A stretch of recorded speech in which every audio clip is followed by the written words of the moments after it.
But I still sit at home. I'd like to gavel in our regularly scheduled meeting for December 2nd, 2013. If you'd all please stand and join us in the Pledge of Allegiance. Pledge allegiance to the flag of the United States of America and to the republic for which it stands, one nation, under God, indivisible, with liberty and justice for all. Roll call, please. Alderman Harper. Alderman Nguyen. Here. Alderman Robertson. Here. Alderman Kramer. Present. Alderman Toohey. Here. Alderman Leahy. Here. Alderwoman Manister. Here. Alderwoman Saunders. Here. Thank you. Next item, approval of the agenda for December 2nd, 2013. Any changes? Motion, please. Motion to approve the agenda as submitted. Second. Second? All in favor, say aye. Aye. All opposed, motion carries. Next item, consideration and approval of the minutes from the regular Board of Aldermen meeting, November 4th, 2013. Any I had no changes? changes. Thank Okay. you for giving me the time. Motion to approve, please. So moved. Alderman Leahy. Question, if I may, on page 5, very bottom of the page, the GBA has submitted a proposal to be the construction manager. Will that go out as a bid versus just accepting the one request from GBA? I think that's what we decided we would do. Yeah. We did? They We did decided submit at it, but the I last think, again, I don't think it can hurt. And it logically makes sense. They've done a lot of the pre-work already, so you would hope it would be cheaper. But, yeah, it can't hurt to do that, so I think that's what the agreement was. Thank you. Okay? Yeah, motion to approve the agenda, please. So move. And second? You already had a first and second. Oh, Well, no, no, we- we that's didn't, it. because Oh, okay. we stopped. Sorry, I should the know. minutes. I just didn't say it. All right. So who were the first and second? For the minutes, Yes. November 4th, I'm the first. And second? I'll second it, Your Honor. Thank you. I thought it was. All in favor, say aye. Aye. All opposed, motion carries. Next item, approval of the minutes from the November 18th, 2013 Board of Aldermen meeting. Any changes? I have a question. go On ahead. page 5, the 2 paragraphs down under new business, at the very end where Alderman Saunders stated that the budget, okay, at the very end, it says motion passed. Didn't it it failed? Yes. Okay, so that just needs to be changed to. See where I'm saying? Yes, the very last sentence, right? Yeah. Make a motion to change it. I'd like to make a motion to change that to. I'll a second motion. it. Say aye. Aye. All opposed, motion carries. I have a motion to approve the minutes as amended. So moved, Your Honor. And second? Second? All in favor, say aye. Aye. All opposed, motion carries. Next item, presentation recognition. There are none this evening. We do have 2 public hearings this evening, and so I will gavel in the first public hearing. Public hearing scheduled for the publishing of the 2014 budget. Paula?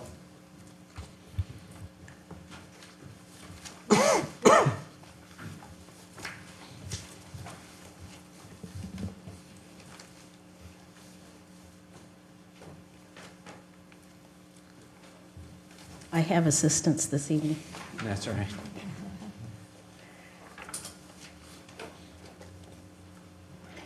Thank you, Mayor. This is the public hearing for the fiscal year 2014 budget that runs from January 1st through December 31st.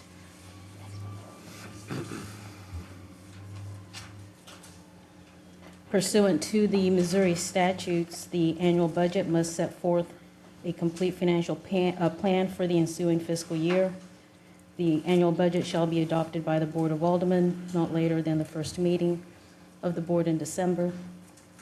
The public hearing and adoption of the budget shall be scheduled for December 2nd, 2013. The budget shall be prepared under the direction of the Ways and Means Committee, which it has been. All officers and employees shall cooperate with and provide to the Ways and Means Committee information needed for the development of the budget, with which all department heads have. The Ways and Means Committee shall preview all the expenditures, requests, and revenue estimates, after which it shall prepare the proposed budget, and the document before you this evening meets those requirements. This next slide just documents the vision statement of the city. As we know, our tagline is the city of warmth. The city of Brentwood is a family and neighborhood-oriented community that values, I've listed 5 items here: affordable housing choices, distinctive neighborhoods and a variety of housing options, cohesive, pedestrian-friendly, commercial mixed-use places that serve the needs of the regional and community markets, safe and efficient travel between residences, commerce, community activities, and work in the transportation mode of choice, effective and efficient government that serves the needs of Brentwood residents and businesses and operate in a process of continuous improvement, and lastly, preservation and enhancement of public and private spaces to create a sense of place for Brentwood. There are a total of 7 departments in the city. I know it's a little difficult to see some of those slides and the words on there, but we provide many core services, of which are public safety, police and fire, EMS, emergency medical service, fire prevention, court violation bureau, processing tickets, processing summons, parks and recreation, concert in the park, the annual Brentwood Manifest Festival, and of course the recreation center, where we have the ice rink and room rentals and a lot of recreation programs and activities, and of course our park system and trails.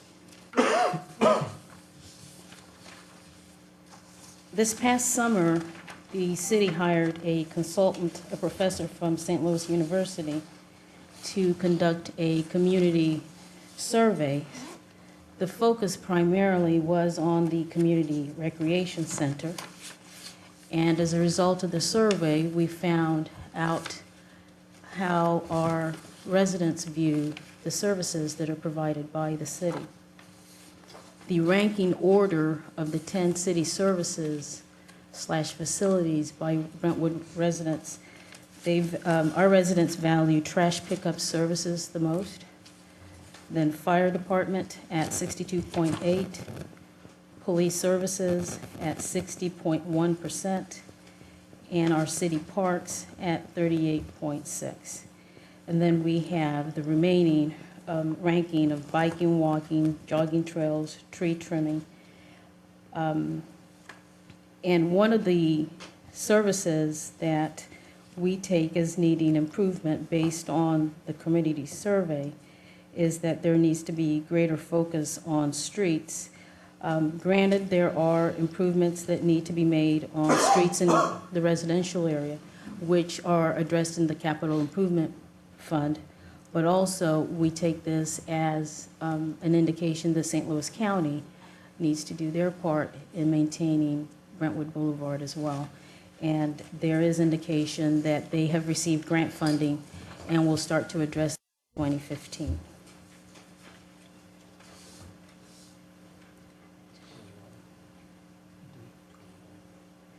The fiscal year 14 proposed budget is balanced. We are able to continue to retain low local taxes. Our residential property tax rate is 0. We continue to provide free residential trash and recycling services to all our residents. In this budget, there are no direct cuts to any of the core services. There are no new programs. We continue to see great fiscal health in the immediate year and years after. Sales tax continues to grow. We're seeing reinvestment in our community. Homeowners are adding on to their homes, making improvements. People are investing in their residential property. We're seeing growth in occupational licenses, building permits for both the jury development that's underway, Jury Inn and Suites, Also, the city continues to receive grant funding from federal and state aid, East-West Gateway, which funds 80% of our transportation cost, primarily pedestrian improvements. Next year, we have Litzinger project that will be completed, the construction and right-of-way acquisition. And then, of course, staff continues to look for efficiencies in the operation of city government citywide. You know, when I think of the city's budget, I think a good comparison is your household budget. In some areas, you're flexible, in others, you're not. And the city budget is exactly like that. In the operating budgets, primarily general fund, we have some degree of flexibility. But when it comes to debt service, we need to make sure that there's enough funds so that we can make those debt service payments. And this slide shows a couple of debt service payments that we will continue to make payments on next year, and there are some new ones in there as well. The 2003 Certificate of Participation, we will continue to make payments on that, and this is for renovating, improving, furnishing, and equipping the existing library and fire station. Also, the 2009 Certificate of Participation for the construction of the new firehouse and renovating City Hall. The first one will be paid off in 2023, and this second one that I just read will be paid off in 2030. Then we have the continued debt service payment on the new fire truck. Then we are proposing computer replacement projects also in the capital improvement fund, and of course the recreation center renovation.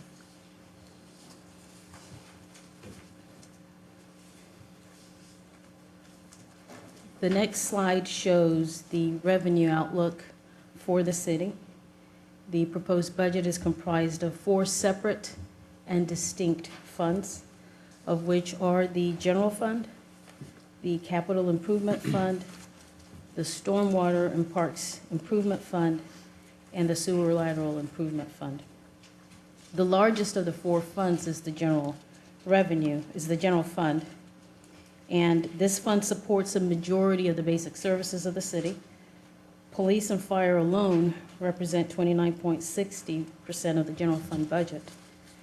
Other city services are paid out of the general fund: public works, municipal operating expenses, planning development, which encompasses code enforcement, economic development, land use, architectural review, board of adjustment, planning and zoning commission, judicial services, legislation, and administration. The total revenue budget for fiscal year 2014 is $21,656,140. We are seeing an increase of 24.34% increase, and that is partly due to the payoff of the Brentwood Square and the Brentwood Point bond series that will occur May 1st of next year and November of next year. Both will be fully retired. Of course, we need to be mindful that because we are a point-of-sale cities, we do share a percentage of our revenue with pool cities, which are B cities. In 2012, the city shared a total of 24% of our sales tax revenue with pool cities. Also, the capital improvement fund, the revenue for this fund is generated mainly from 1/2 cent capital improvement sales tax and grant funding through East-West Gateway for roadway projects. Then we have the stormwater and park improvement funds, and we're seeing an increase of 121%, and that's also due to the bond proceeds for the recreation center improvement. Sales tax will increase by almost 12% for this fund, which is also due to the early retirement of the Brentwood Square series, Point Series bonds that will fully retire next year. We also receive sponsorship for our different community-wide programs, namely Concert in the Park series, the Memorial and Heritage Tree and Bench Program. So revenues come in to offset the cost of these programs. Of course, we receive revenues for participation in different ice rink programs and recreation programs that the city administers. Lastly is the Sewer Lateral Fund. This funds the sewer lateral repair program. Last year, the board increased the real estate bill for this program to 50. The year before, it had been at 40. But the demand for this program is so rich in the city of Brentwood, and it is such an awesome program. Our research indicates that this is one of the better programs in the area, and our residents make good use of it. So it funds the personnel cost, it funds materials and equipment necessary to perform the sewer lateral repairs.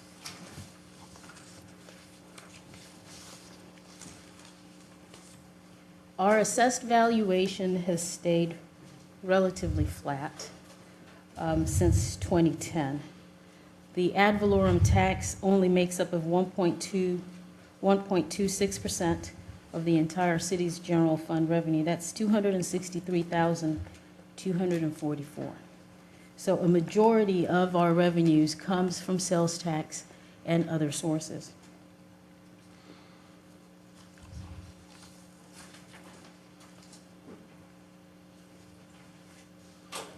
In correlation to this, also, our real estate and personal property taxes have also stayed flat.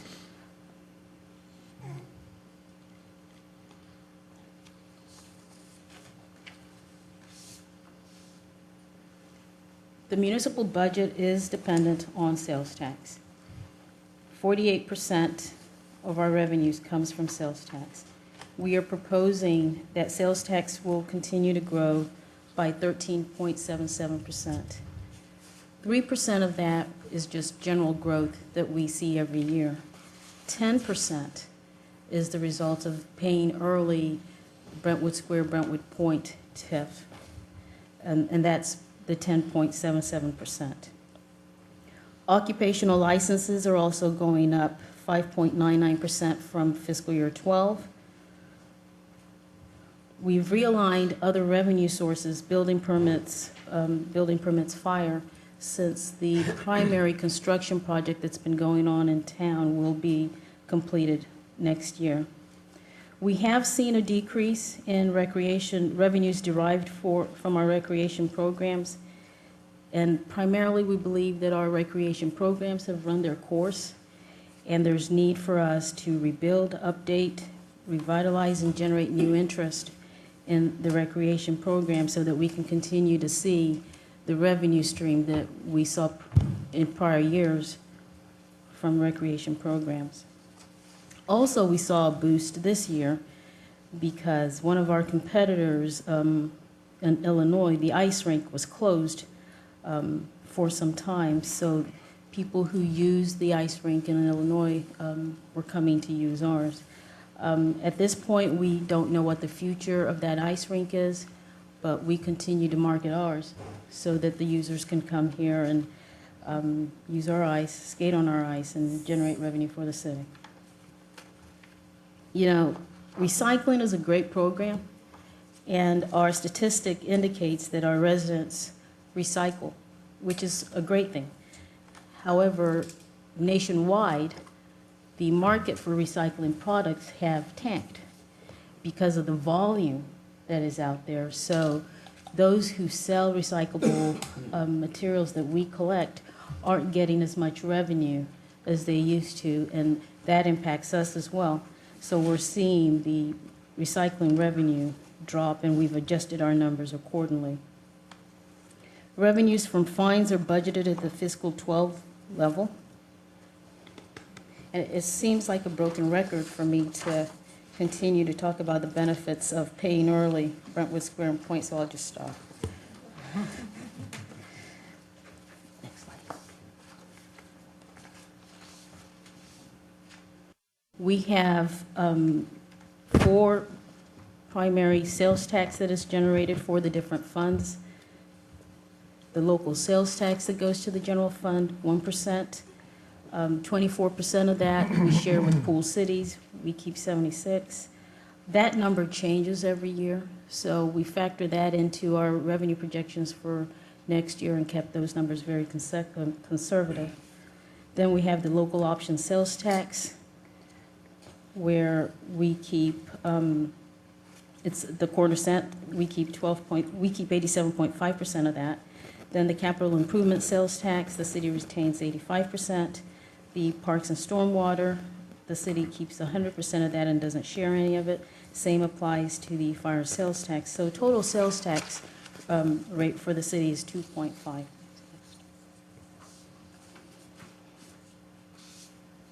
Another revenue source is our utility gross receipts. We have non-domestic usage, which is charged to businesses who engage in the operation of supplying water, gas, water, and telephone services in the city of Brentwood. Non-domestic usage, and 0% of that is assessed to residents.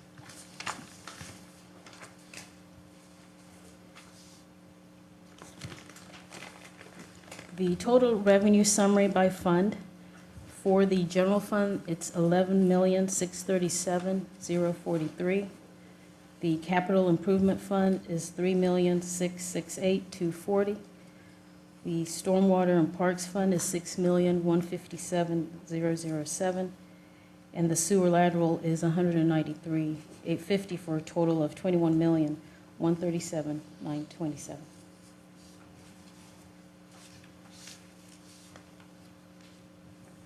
Revenue by type: sales tax generates 48.34% of the total budget. Debt proceeds is 16.79. Licenses and permits is 7.67%. Utility taxes is 7.07%. Intergovernmental is 6.99. Charges for services 6.14. Other taxes are 2.83, and the last one is fines and forfeitures, 2.21.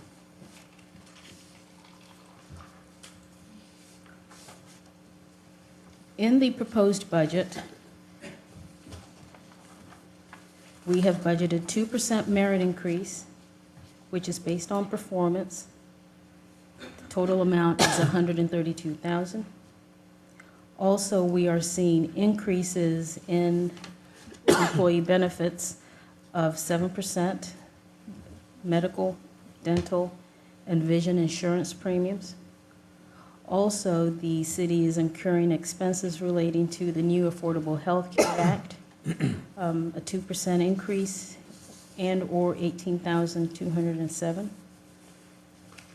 The city's local government retirement system for employees who are non-public safety is decreasing by 10%, and this is based on the city's current actuarial valuation report from loggers. Then we have life and short-term disability, long-term disability, and employee assistance. There is an increase in cost, however, the rates aren't increasing overall. We have workers' compensation premiums, which will also experience an increase of 2%, and this is due to our experience. Unfortunately, when our employees are injured in the line of duty, the city spends money to rehabilitate them so that they can come back to work. And at times, SLATE, St. Louis Area Insurance Trust, we have to set aside funds so that we can rehabilitate them and ensure that they're able to receive the medical treatment that is necessary so they can come back to work. There are no new positions in this budget. We want to continue to remain an employer of choice and be able to recruit and retain exceptional talent. So in this fiscal year 14 budget, compensation is a priority.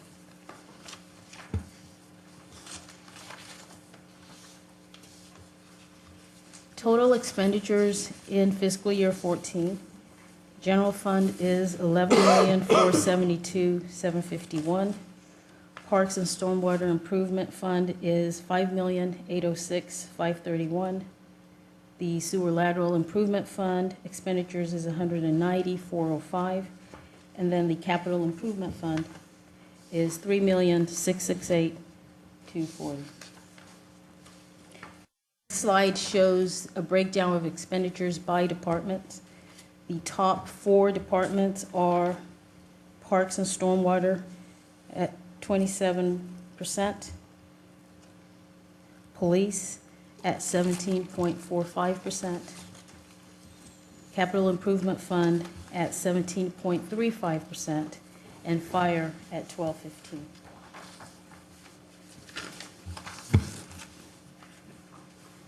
The good news, and we have several in this budget, is that the Board of Aldermen earlier on this year, actually June 24th, adopted a fund balance policy.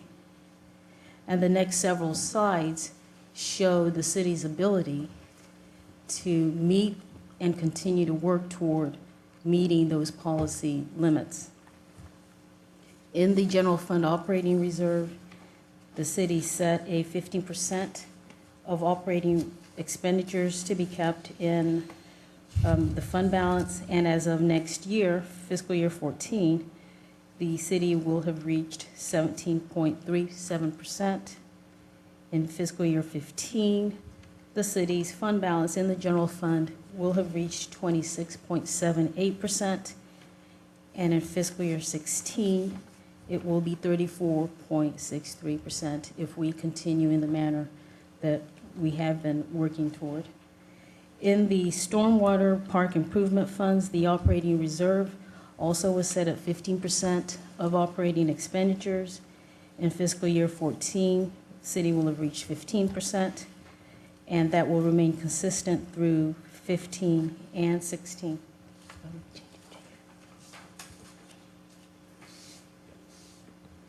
In the stormwater and park improvement funds, we have an equipment replacement reserve. There is no set percentage, but monies need to be available to fund the replacement of all city equipment that have come to the end of their useful life.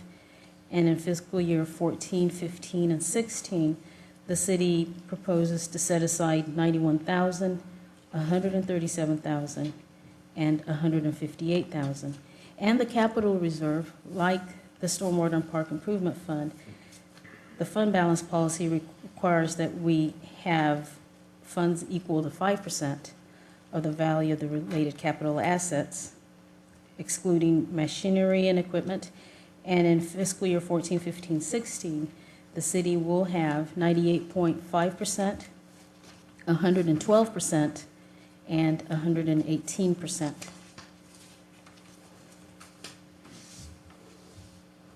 Lastly, we have the Sewer Lateral Improvement Fund and the Equipment Replacement Fund within the sewer lateral. The operating reserves here also is 15% of operating expenditures.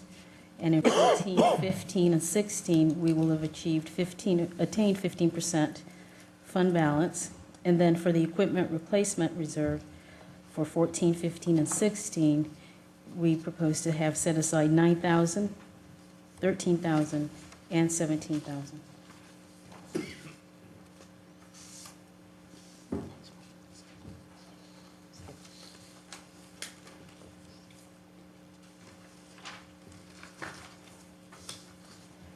This next slide shows the authorized manpower for the city. In fiscal year 13, we had 114 employees. Next year, we propose 113 employees. We had a magic bus driver that used to be full-time.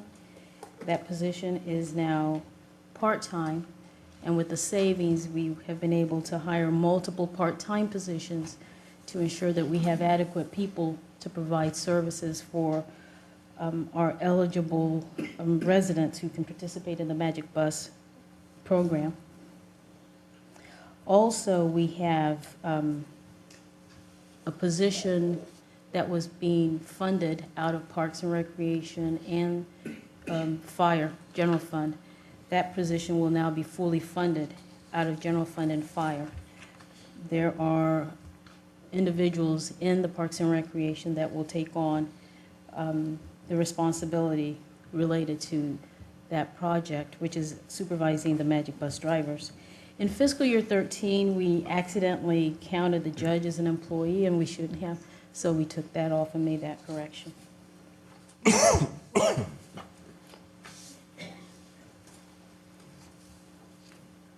In the operating budget, in administration, we had vacancies. We had one vacancy, actually, and we were able to convert the money for savings from that position by hiring an individual at the hiring step for that position, and also bring in a part-time person to help us catch up on all the activities and functions of the finance section of our city.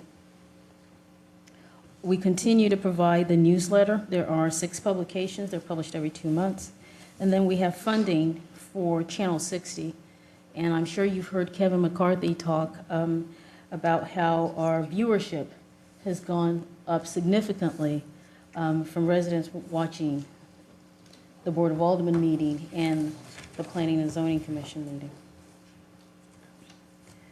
In the municipal operating department, this is where we pay for citywide expenses that don't benefit just one department.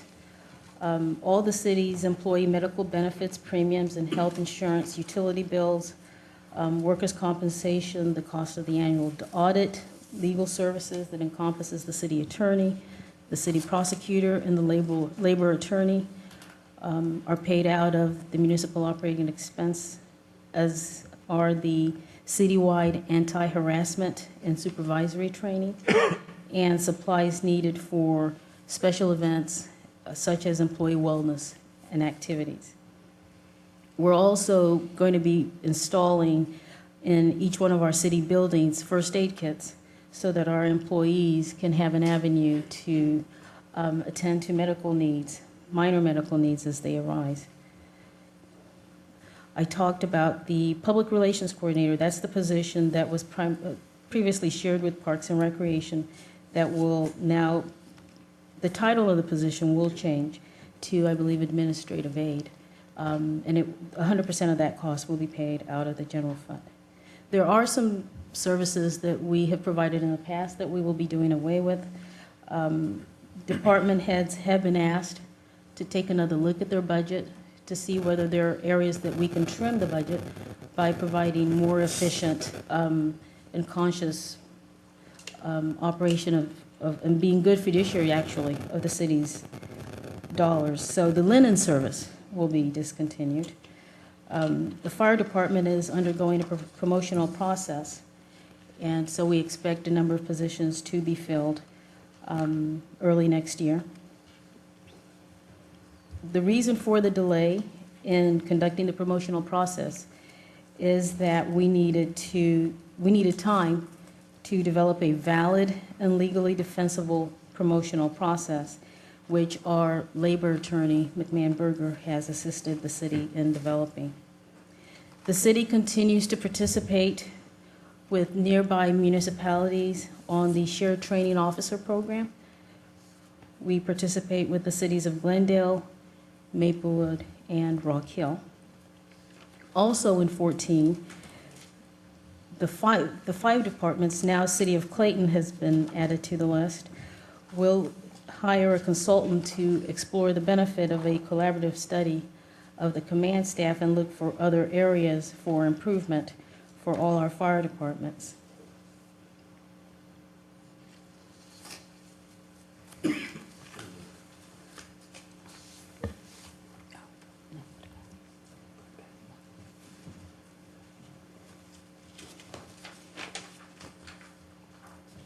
There are no increased expenses in legislative department.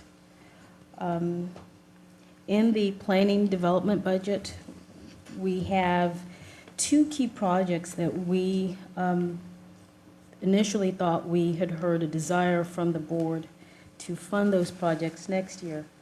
But the conversation that has taken place at Ways and Means and subsequent board meetings makes it very clear that unless we see a different, or hear a different direction from the board, that we will not be spending any funds on the update to the comprehensive plan and/or the compensation consulting project.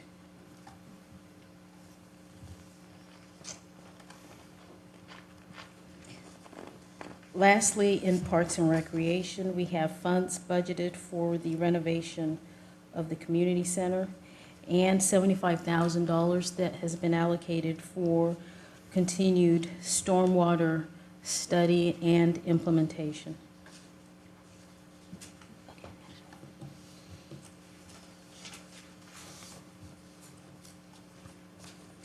The Capital Improvement Fund is where we make purchases for all capital projects. The fund is used to account for capital projects that are not eligible for funding from other specific funding sources. The funding sources are derived from various sources, primarily grant funds, transfers from general fund, debt proceeds. The debt service fund is used to pay off principal and interest payments on general obligation, certificate of participation debts, and others. We purchase equipment, vehicles, machinery. We make renovations to building. We rehab buildings, and street and roadway improvements, sidewalk improvements, and park upgrades. Expenditure in the capital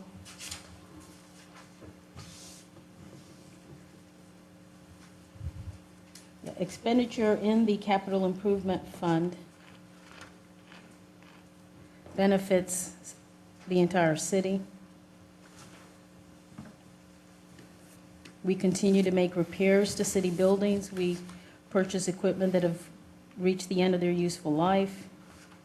We purchase furniture, computers, printers, scanners.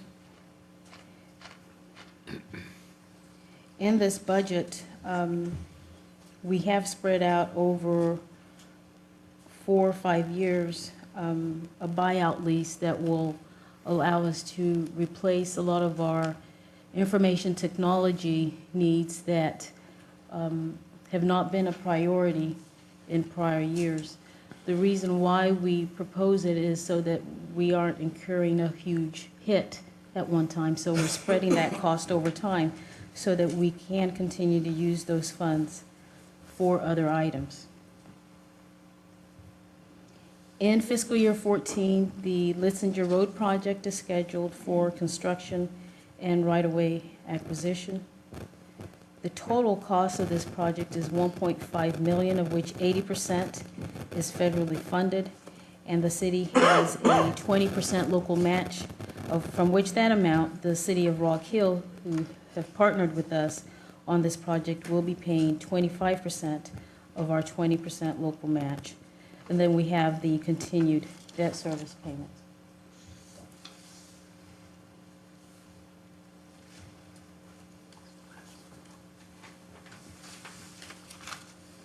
That concludes my budget presentation. Thank you.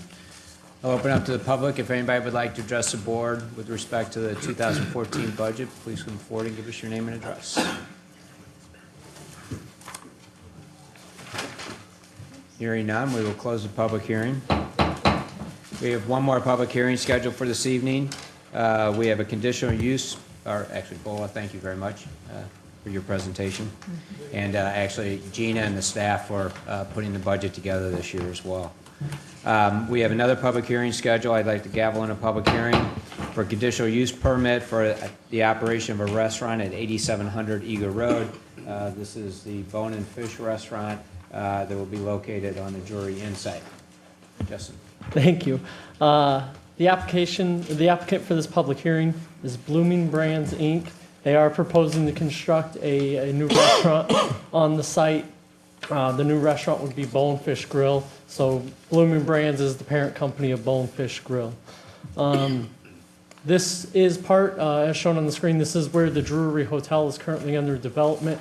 As a part of the original development plan for that, along the western side of the site, they did show kind of a placeholder proposal for a future restaurant that would come down the line. That restaurant is now in and before you this evening.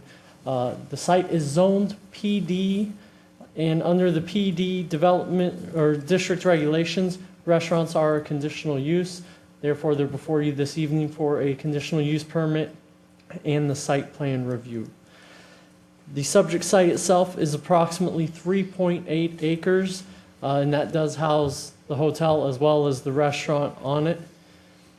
And the original development plan was reviewed as part of the proposal for the Bonefish Grill, ensuring that they were consistent between the two.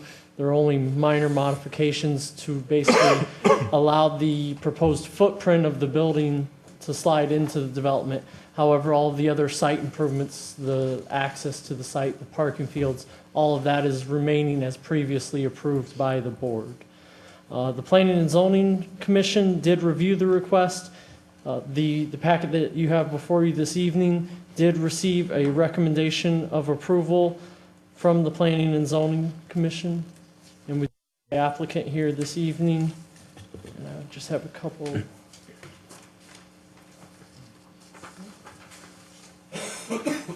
This shows the entire site with the proposed Bonefish Grill located on the western side of the site, with the hotel situated to the south. Jesse, go back one more. Just show Brentwood Boulevard and Eager Road, just give perspective for everybody. Brentwood Boulevard runs here, Right.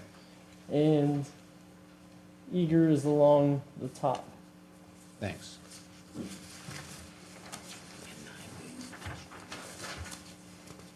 There's a little bit more detail of the proposed Bonefish site plan. Again, it shows the footprint of the proposed building with a proposed patio along the Brentwood Boulevard section. And again, the parking field along the edges is remaining as previously approved. No other changes to the site are proposed.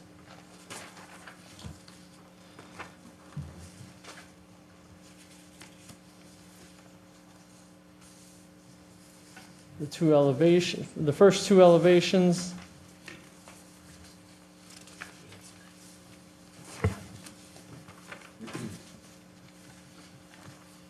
And the other two elevations.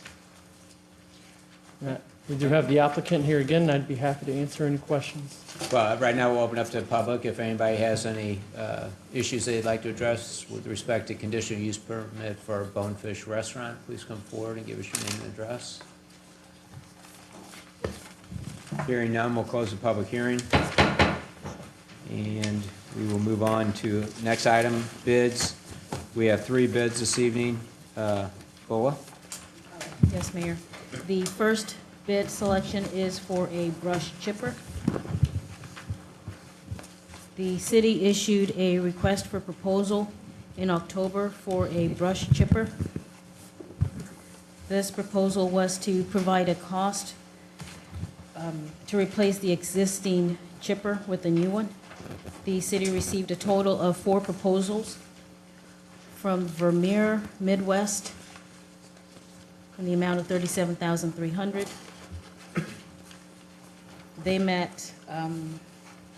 They did not meet all of our specifications. Fabic CAT. They met most of our specification, but there were some items that were missing. Also, K&K Supply at $40,224.75, and KC Bobcat Inc. Staff recommends and Public Works Committee concurs that the lowest and best bid is K&K Supply. Okay, thank you. We have an ordinance this evening for that. Yes. Next bid. Next bid is for a sand bunker cart. The city issued a request for proposal also in October. And the sand bunker cart is a 3-wheeled piece of equipment that is used to groom and maintain our baseball and softball fields and sand volleyball court. We sent out this request to 3 vendors. Actually, the Public Works Project Manager contacted 3 vendors directly, provided them with a bid packet, and we received just 1 proposal in response from ERB Turf Equipment in the amount of $13,373.10, and we have a trade-in value of $2,000. Staff recommends and Public Works Committee concurs that the lowest and best bid is ERB Turf Equipment. Okay, thank you. The last item is for the renewal options for life insurance, short and long-term disability, and flexible spending deductible reimbursement and COBRA administration. Several months ago, the city selected Hayes Company as the broker to help us go out into the marketplace and shop these different benefits so that we can continue to remain competitive. Representative from Hayes are here tonight. The recommendation, having reviewed the proposals that were submitted by Sun Life and Lincoln Financial Group, that the city maintain the current agreement with Unum to continue to provide us that service at an estimated annual cost of $62,268. Thank you. Next item is hearing of any matters of public interest upon anybody present. If anybody would like to address the board, please come forward and give us your name and address.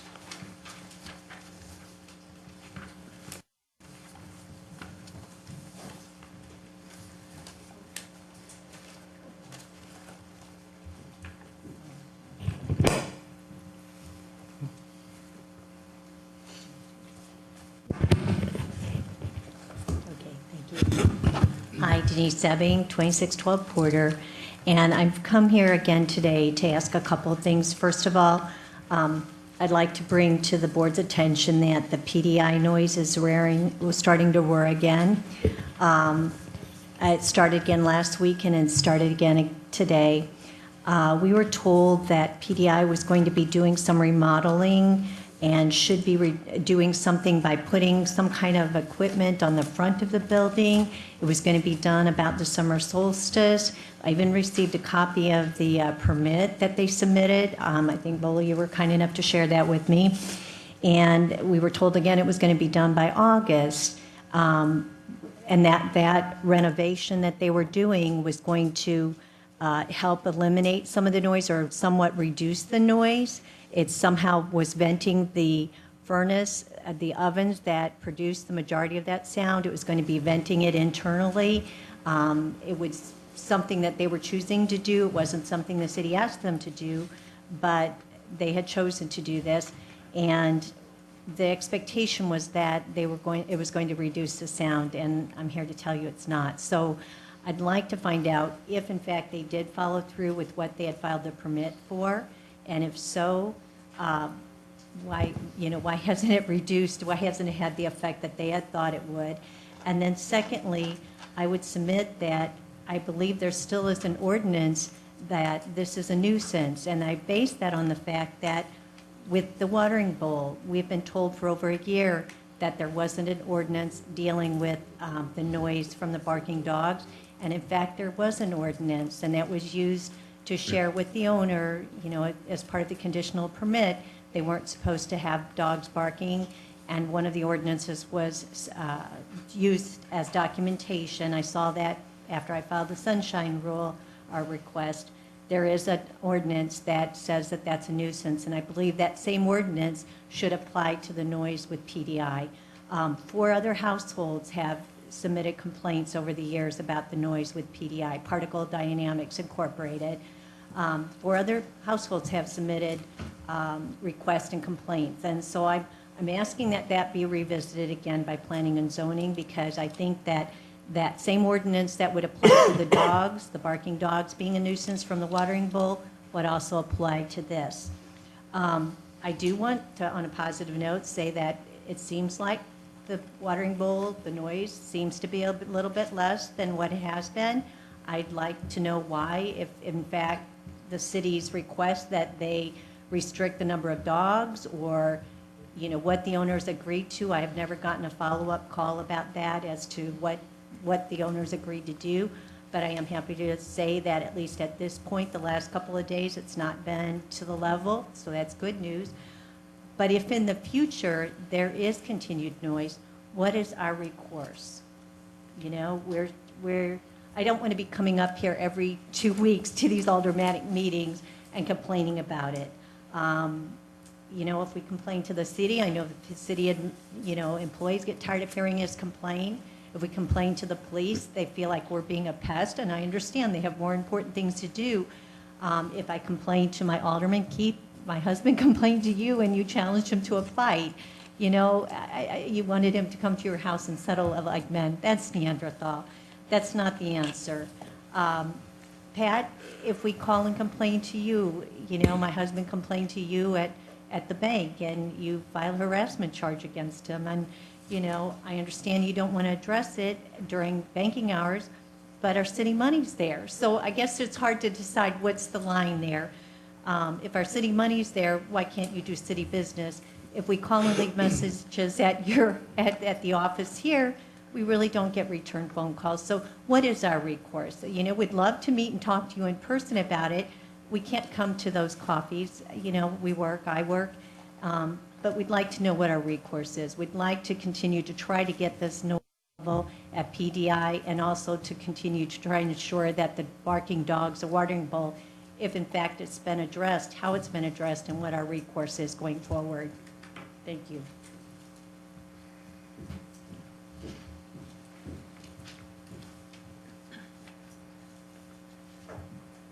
Okay, we'll close public comment.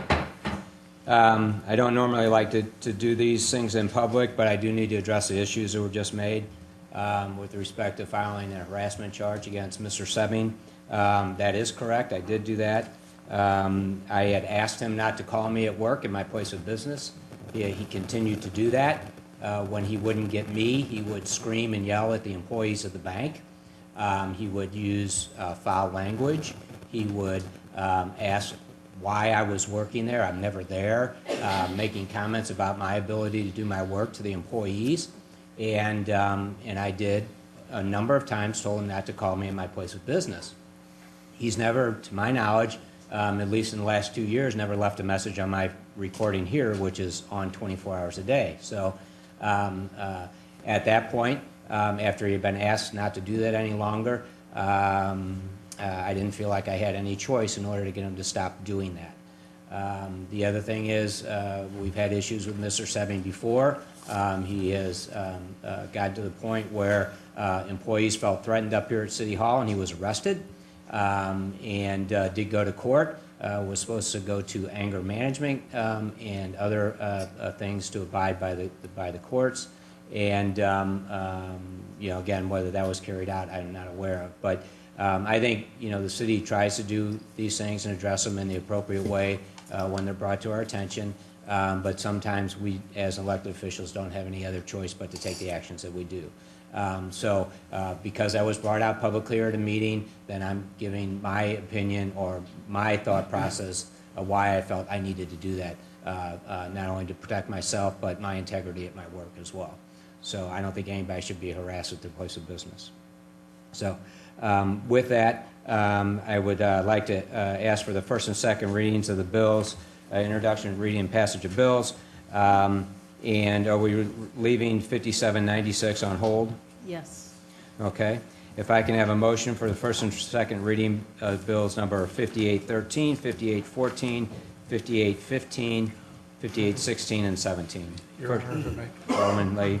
Bill 5816 has been revised and corrected, and page 2 of the corrections in red is the bill that we want to be working with. Actually, would you read it, because it has not been corrected, so we need to amend the bill that we have to read to have those dates, if you would go ahead and do that. Okay, you want to do it now, or you? Yeah, want we can do okay. this first, that's fine. All right, on Bill 5816, the site plan prepared by Stocker and Associates with the date revision, that date should be November the 20th, 2013 for seats sheets C1 to C3.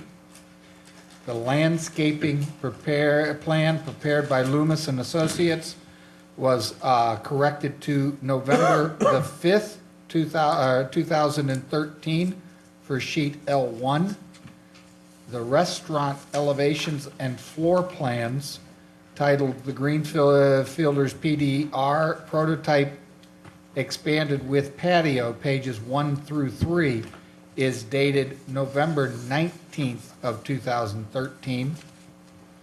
And the last document is the amended sign plan for the high-rise sign and monument signs, wall-mounted signage prepared by United Sign Systems, pages 1 through 6, is dated June 27th of 2013. So that's the bill we're actually going to be working Yeah, on. motion for those changes, and Motion to amend the bill to reflect those changes, please. thank you. And a second? Any questions? All in favor, say aye. Aye. All opposed? Now, for motion for first and second reading of the bills.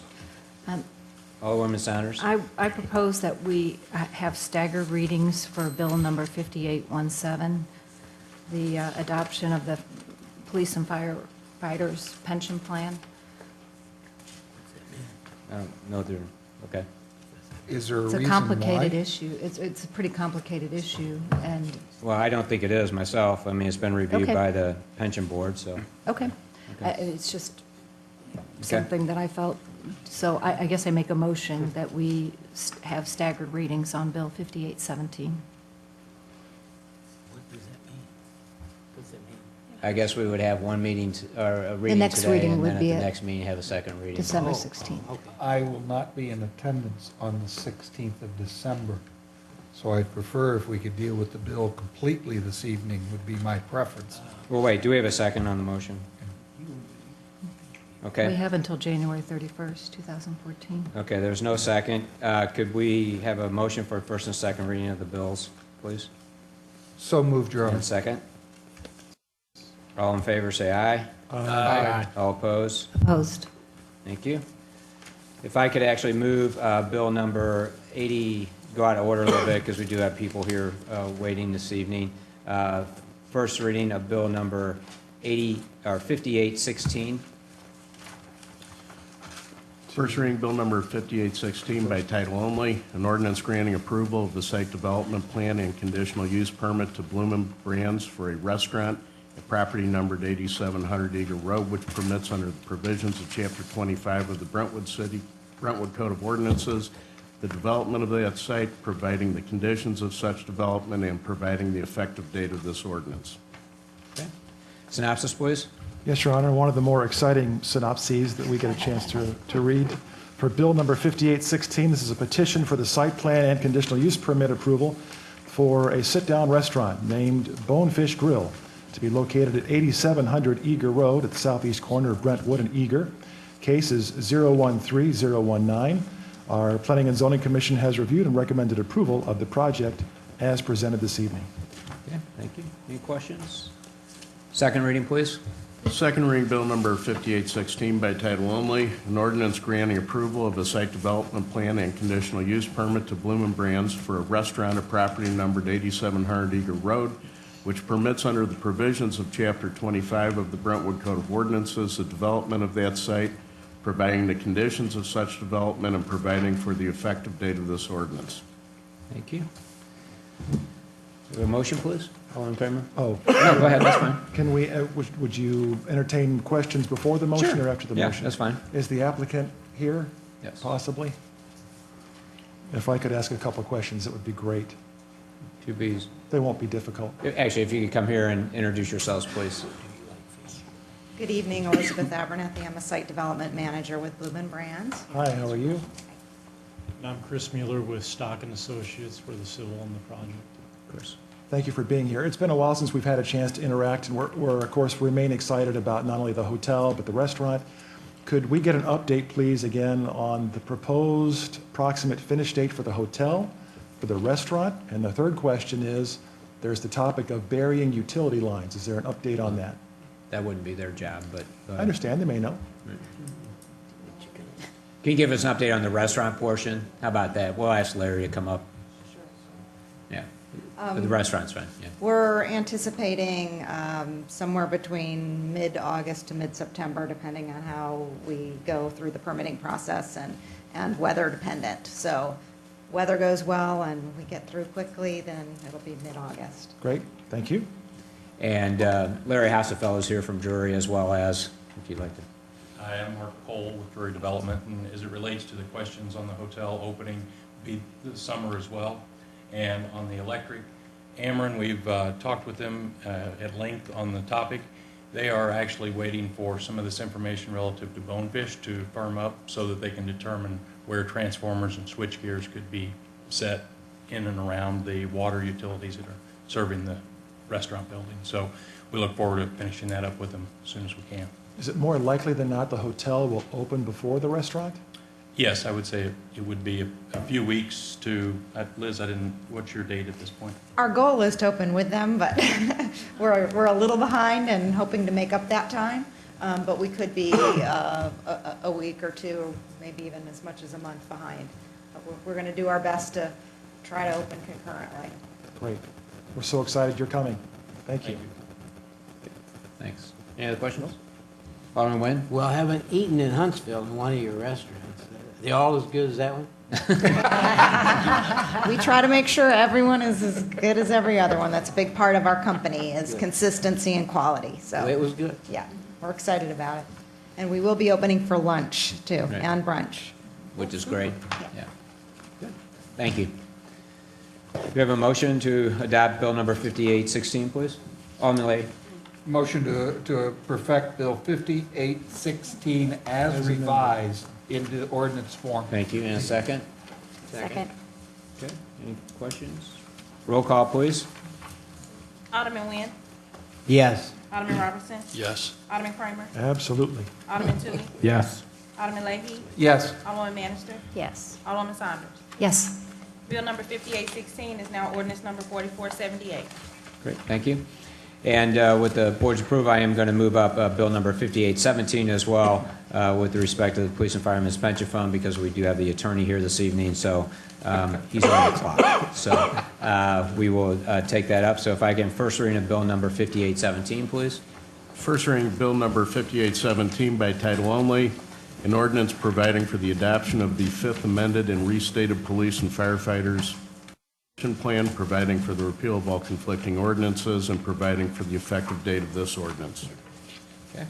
Synopsis, please. Yes, Your Honor. Bill 5817 covers an ordinance providing for the adoption of the Fifth Amended and Restated Police and Firefighters Pension Plan for the City of Brentwood. The Internal Revenue Service requires that all pension plan documents be preserved and presented for review every 5 years, so they're reviewed for compliance with the IRS code. Deadline for the city to submit its plan document is January 31st, 2014. There's a user fee charge for the federal government, and approximately that is $2,000, considered a general administration expense that the pension board will incur for this review. The Police and Firemen's Pension Board has reviewed and recommended approval of Bill 5817. Thank you. And just to add on to that a little bit, this is a process that the pension has to go through every 5 years, and to submit this and have it reviewed.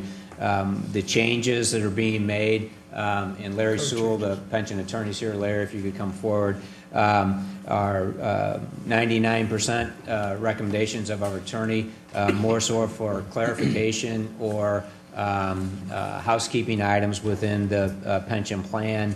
And so, Larry, maybe if you want to give us a quick synopsis, and then we'll take it from there. My name is Larry Sewell. I'm the attorney for the pension board. As Alderman Kramer mentioned, plans had to be updated. All changes that have occurred in the last 5 years basically had to be folded into a new plan document and submitted to the IRS periodically. Government plans have to be submitted by January 31st of 2014, which this obviously is. So the changes we made were very, as far as qualification is concerned, were very minor. Technical changes, limitations on compensation, rules regarding rollover of benefits when somebody terminates, qualified domestic relation order procedures, those sorts of things.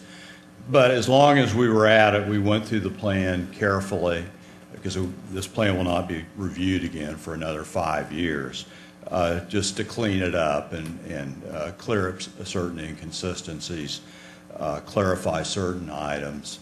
There were no benefit changes made, nothing that would increase the plan actuarially. Now, I can do whatever you wish. I can quickly review the changes we made or highlight some of the more significant ones. Actually, why don't you just go over what would be the more significant ones that we did, Larry? Just going down the list briefly.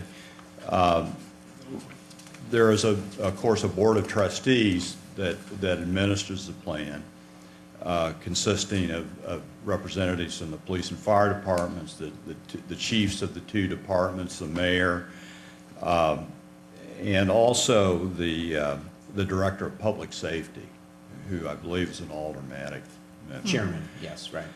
Chairman of that committee. We changed that to provide that the mayor can now appoint a member to fill that seat, who it has to be an alderman or an alderwoman. That has to be approved by the Board of Aldermen. There were certain types of special police officers, special firefighters who were covered under the plan.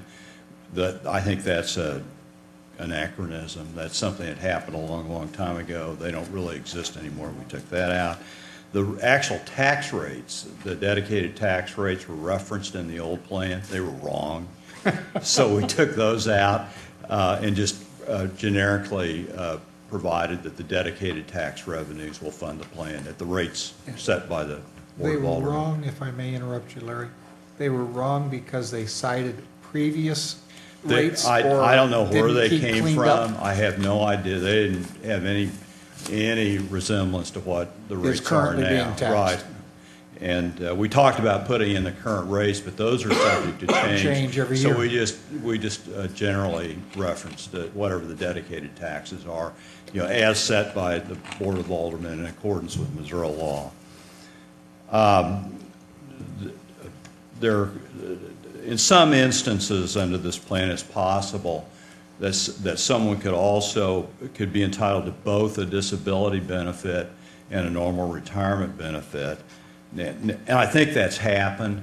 I think in practice what they've done is give people the right to elect which benefit to take, because they can be different in size and different types of beneficiaries. If you have a disability, for example, your children get a benefit. A normal retirement benefit, you don't get that, but the COLA applies to the normal retirement benefit. So we gave people an election as to which one they want to take, which conforms to the practice, as I understand it.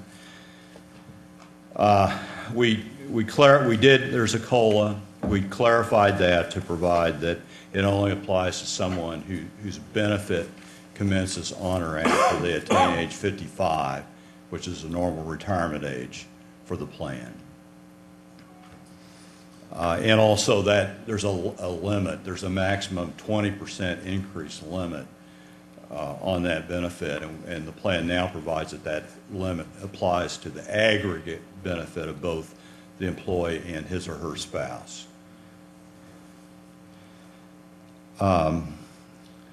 Minor change in the disability, we provided that that someone cannot go out on a duty disability if they're injured while on an unpaid leave of absence.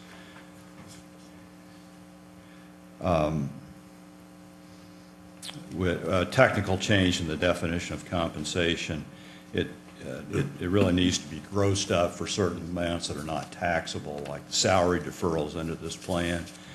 And then they have a non-qualified deferred comp plan, the 450CB plan. That also, in other words, the benefits. It's not the benefit. It's actually the salary deferrals are based upon compensation, and so when those deferrals are calculated, we include non-taxable items, like the salary deferrals under this plan, the salary deferrals under the non-qualified plan, I think they have a medical pickup plan where the employee portions are not taxable. That's included as well. Spouse, definition of spouse, which is important in this plan because it's survivor benefits.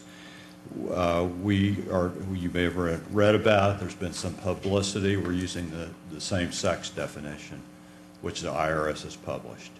So if you're married, even though the spouse is the same sex that you are, that person is going to get the benefit if you die. Larry, how does that conform with state statute?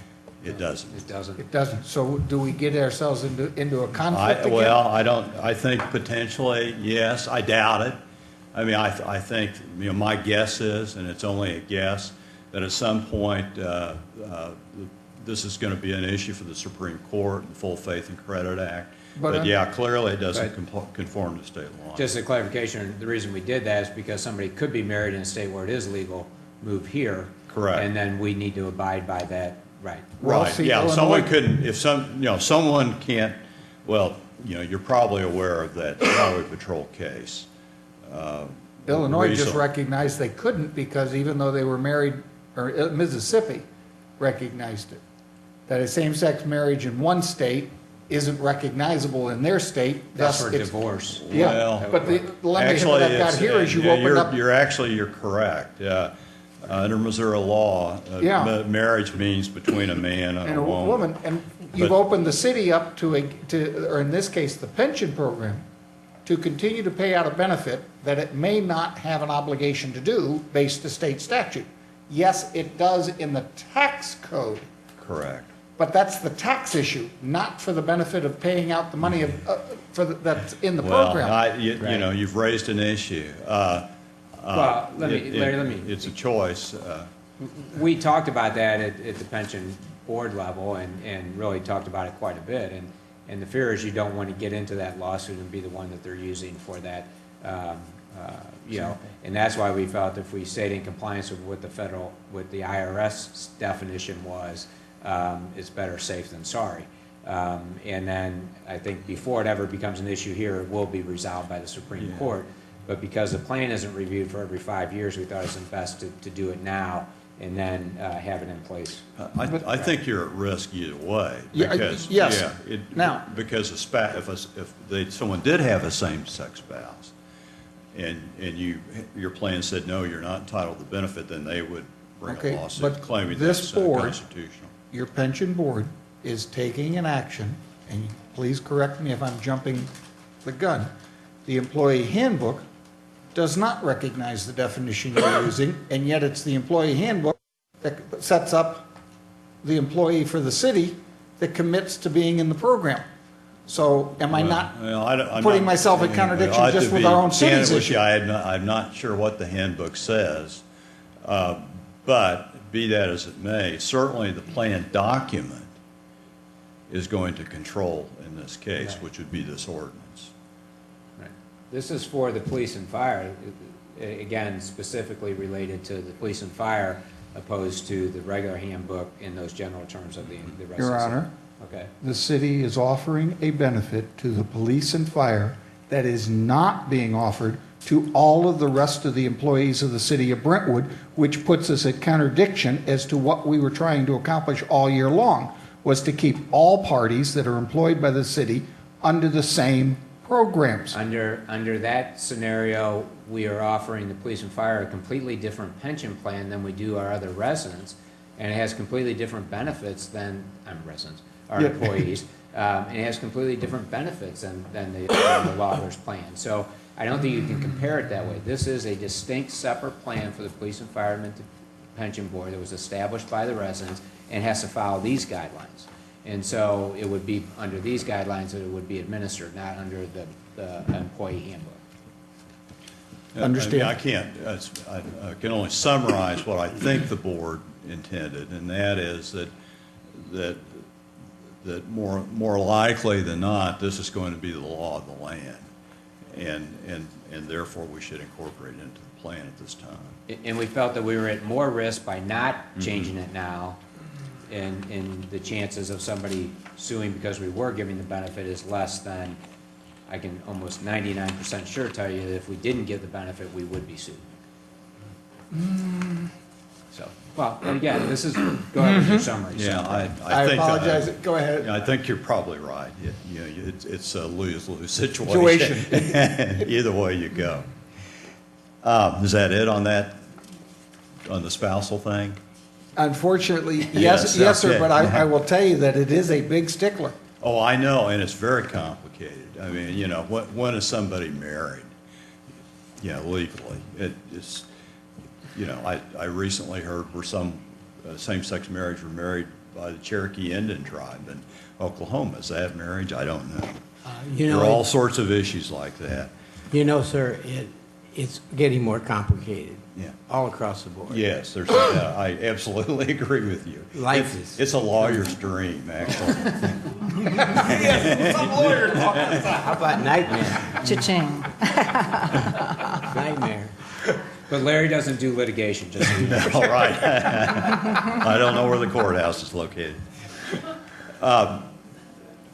The plan now provides that when somebody retires, they can withdraw their employee contributions and receive a smaller benefit. What we found is that people almost universally withdraw all of their employee contributions.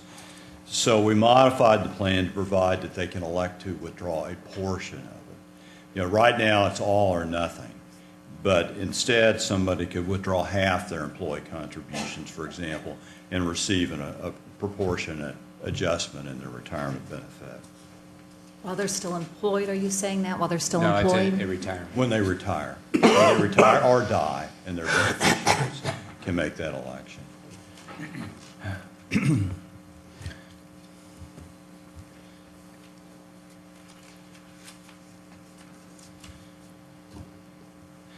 We clarified there's a provision in the plan which provides if somebody leaves and they receive, before they're entitled to a benefit, and they receive a distribution of their employee contributions, that if they come back to work, they can repay those and be restored, have their service restored for benefit purposes.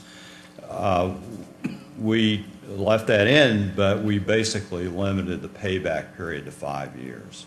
So if someone's gone more than 5 years, they can't come back in and purchase the service that they had previously. There's, again, an old provision in the plan to the effect that the treasurer, who's also a board member, had to post a bond, which that doesn't make any sense because the treasurer doesn't handle any fund money anymore.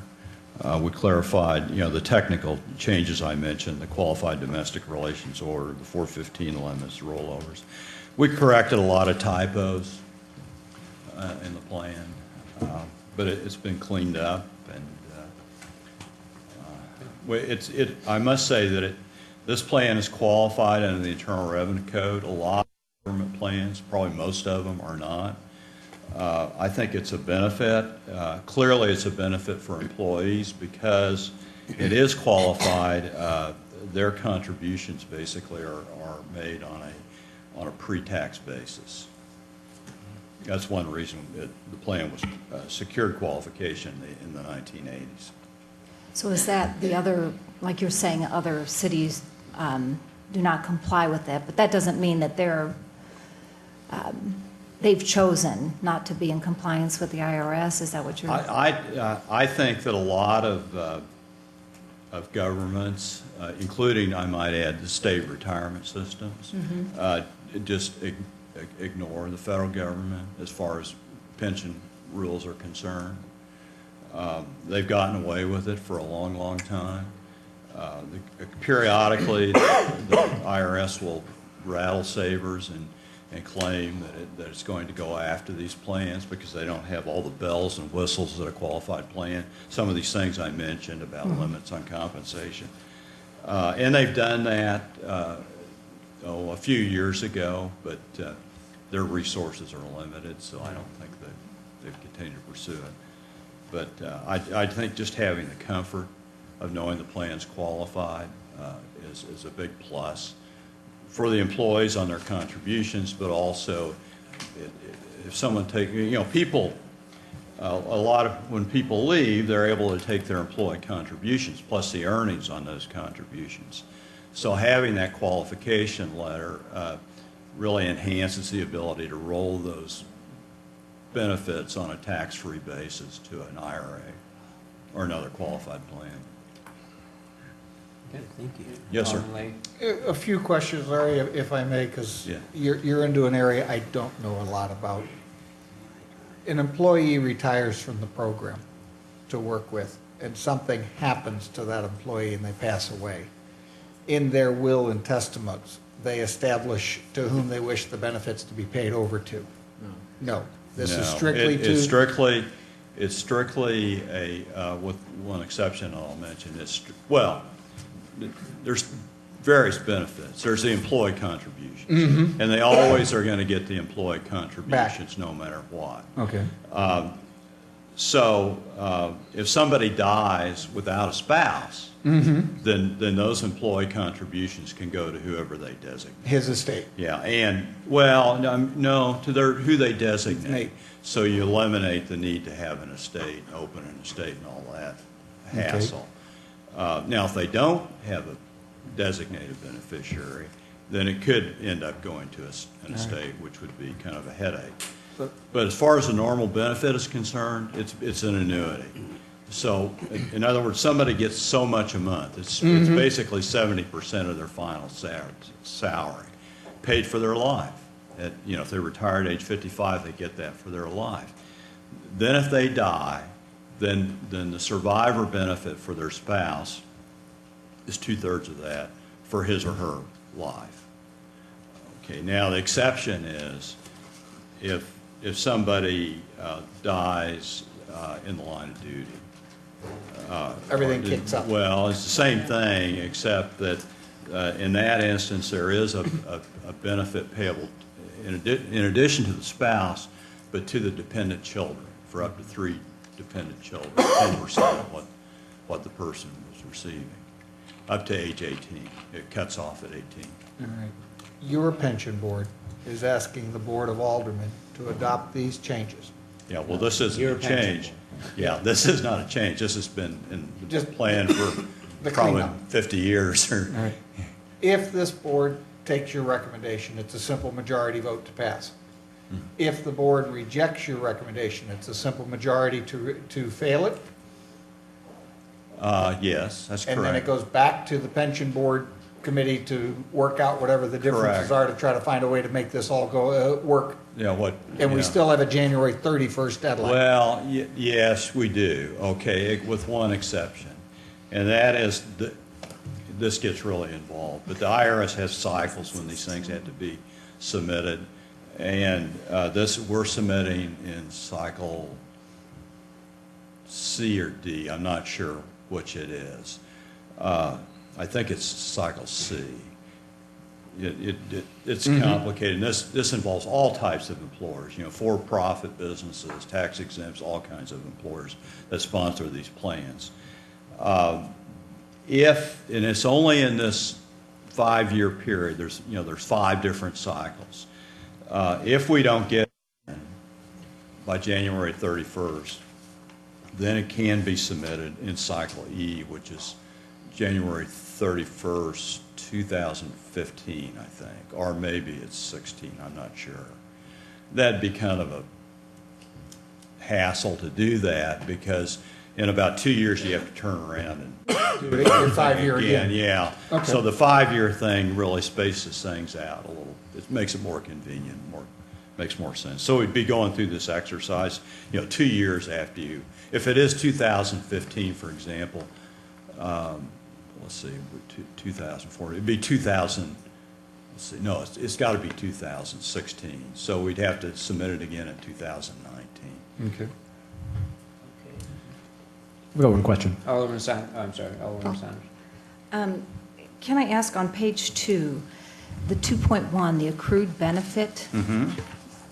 Could you explain? I mean, it kind of rolls back on itself. It says the accrued benefit means the participant's plan benefits as provided in this plan. If the plan requires the Board of Trustees to compute compute an employee's accrued So benefit. that means if what 7.4 does, it's the formula for calculating the benefit. And the formula is 70% of the individual's basically high 2 years of compensation. So what the accrued benefit is for purposes of the plan at any given point in time is what the person would have at that point. Okay. So if somebody was age 52, for example. Okay, and it's they- just a calculation, That, right? yeah, just be what it would be at the end. And so you took a picture, a snapshot Okay. at that given point in time. His accrued benefit would be basically what he's earned up to that point. Okay, but that doesn't mean it'll be distributed if he hasn't met the requirements, the No, no, Right, it's only okay. distributed when you satisfy the 20 years and attain age 55. Okay, and then on page 3, the 2.19 at the bottom, the employee contributions Yes, means the total of all employee contributions made Right. pursuant to section 6.3. yes. Those are the pickup. Yes, Contributions made by that's the the actual city? principal. I think it's 6%. Okay. So that's what, each employee of a public safety officer has withheld from his compensation and contributed to the fund, the actual principal amount. Now, his account is actually higher than that because the interest is credited to that. So if somebody leaves before they're eligible for a benefit, what they get are the total of those contributions plus the interest on that. We have to break out the principal amount because, again, if somebody retires, I mentioned this ability to withdraw contributions. You can only withdraw your actual employee contributions. You can't withdraw the interest as well. Okay, but the way this is written in section, these are, if you have a pickup contribution by the employer, that means that the plan, you have to have 6%. They have, to participate, they have Yes. to have 6% contributions. The employees have to contribute that. But in this plan, the city picks up that, so we Yeah, pay it's a it. fiction. And it's a fiction that's recognized in the Internal Revenue Code. The employee has to contribute 6% out of his own earnings. But under the Internal Revenue Code, the city is deemed to pick that contribution up and make it by the city. Otherwise, it would be included in the individual's income for tax purposes currently. I appreciate it's an ethereal concept. But Well, I kind of looked it up. yeah, I went to that yeah. section on the IRS code, and it allows for, there's that pickup portion by the employer, but then it also allows the employee, since it's not an actual employee contribution, it increases, they can still go to the limit as far as what they want to contribute? Well, no, there's no option as to what they can contribute under this particular plan. It has to be 6%, nothing more, nothing less. But what that section of the Internal Revenue Code does, it deems that to be an employer contribution. It basically magically converts that, it's alchemy. It converts that into an employer contribution so the employee doesn't have to pay taxes on it currently. So employee contributions paid to the fund pursuant to section 6.3 shall be paid by the city in lieu of contributions by the employees. So, Well, let me You're saying that like the I city said- pays that 6%. okay, right? instead, so the 6% is deducted from their compensation. Yeah, if We you are look at certain- 6.3. Well, it says that up The city's above. paying that portion, it's not deducted from the employee. Well, That's what- he Yeah. just If you look at Yeah. 6.3, which is the provision for the employee contribution, Mm-hmm. it says each employee shall be assessed and required to pay 6% of his compensation. The city will deduct that. But I don't believe that's what the mayor just said, that no, that's not deducted from there. Is that right? It says the city, in making its payroll for employees, shall deduct from current compensation due each employee a sum equal to 6%, the compensation, and so forth. That's what I was wondering. When I looked at the IRS, I thought, well, can the city contribute the 6% on behalf of the employee? Well, they can. Gene, is that what we do? And they do. Yeah, you're basically, the city's basically contributing as an agent for the employee. If you look under 6.3C is where the pickup comes in, because it references the Internal Revenue Code that covers that section of the code. Gina? I think of it as we pay 6% to the pension fund and we pay 94% to the employees. Right. That way, they're only taxed on the 94%. So I think that's what they're getting at in this case is the city contributes 6%, but it's taken from their whole compensation package. Right. Okay. The difference would It be says, is if we okay. paid them 6% more and then deducted it, but we're not No, actually I doing it. understand. Right. I can follow that. That's not a problem. But the employee contributions means the total of all contributions made pursuant to section 6.3 and shall not include any interest credited on such contributions. So they earn interest on those contributions at a rate of 4.5%. Correct. And that's separate from the pension.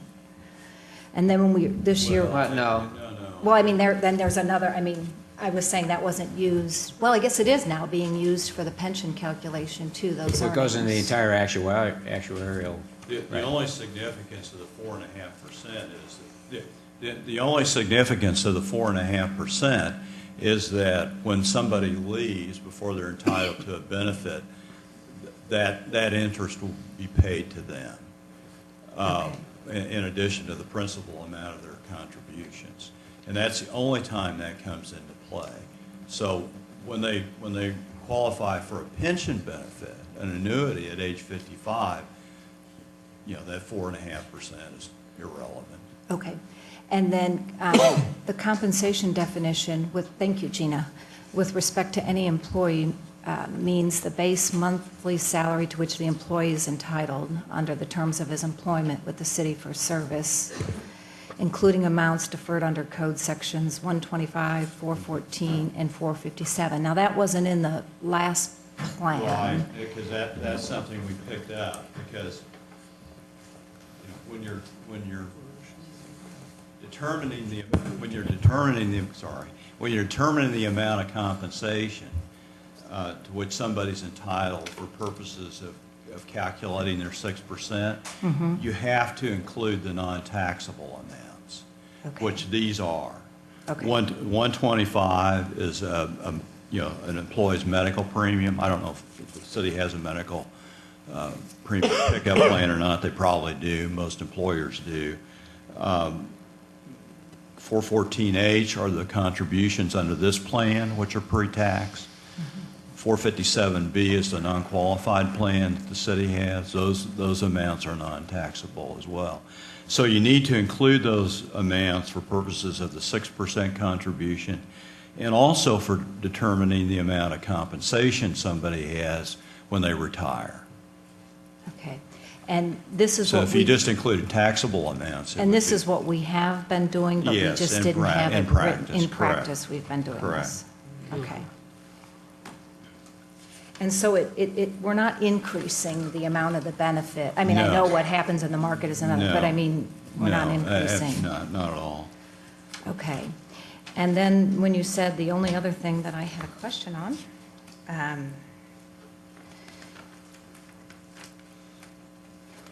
is on page 5, as far as if years of service, and if somebody comes back after he's been terminated or left, that they can restore their reemployment after 5 years.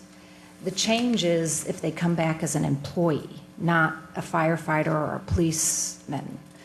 And should that remain Well, police or fire? employee is defined as a police officer, firefighter. Okay, so it's not. Yeah, if you look at the definition.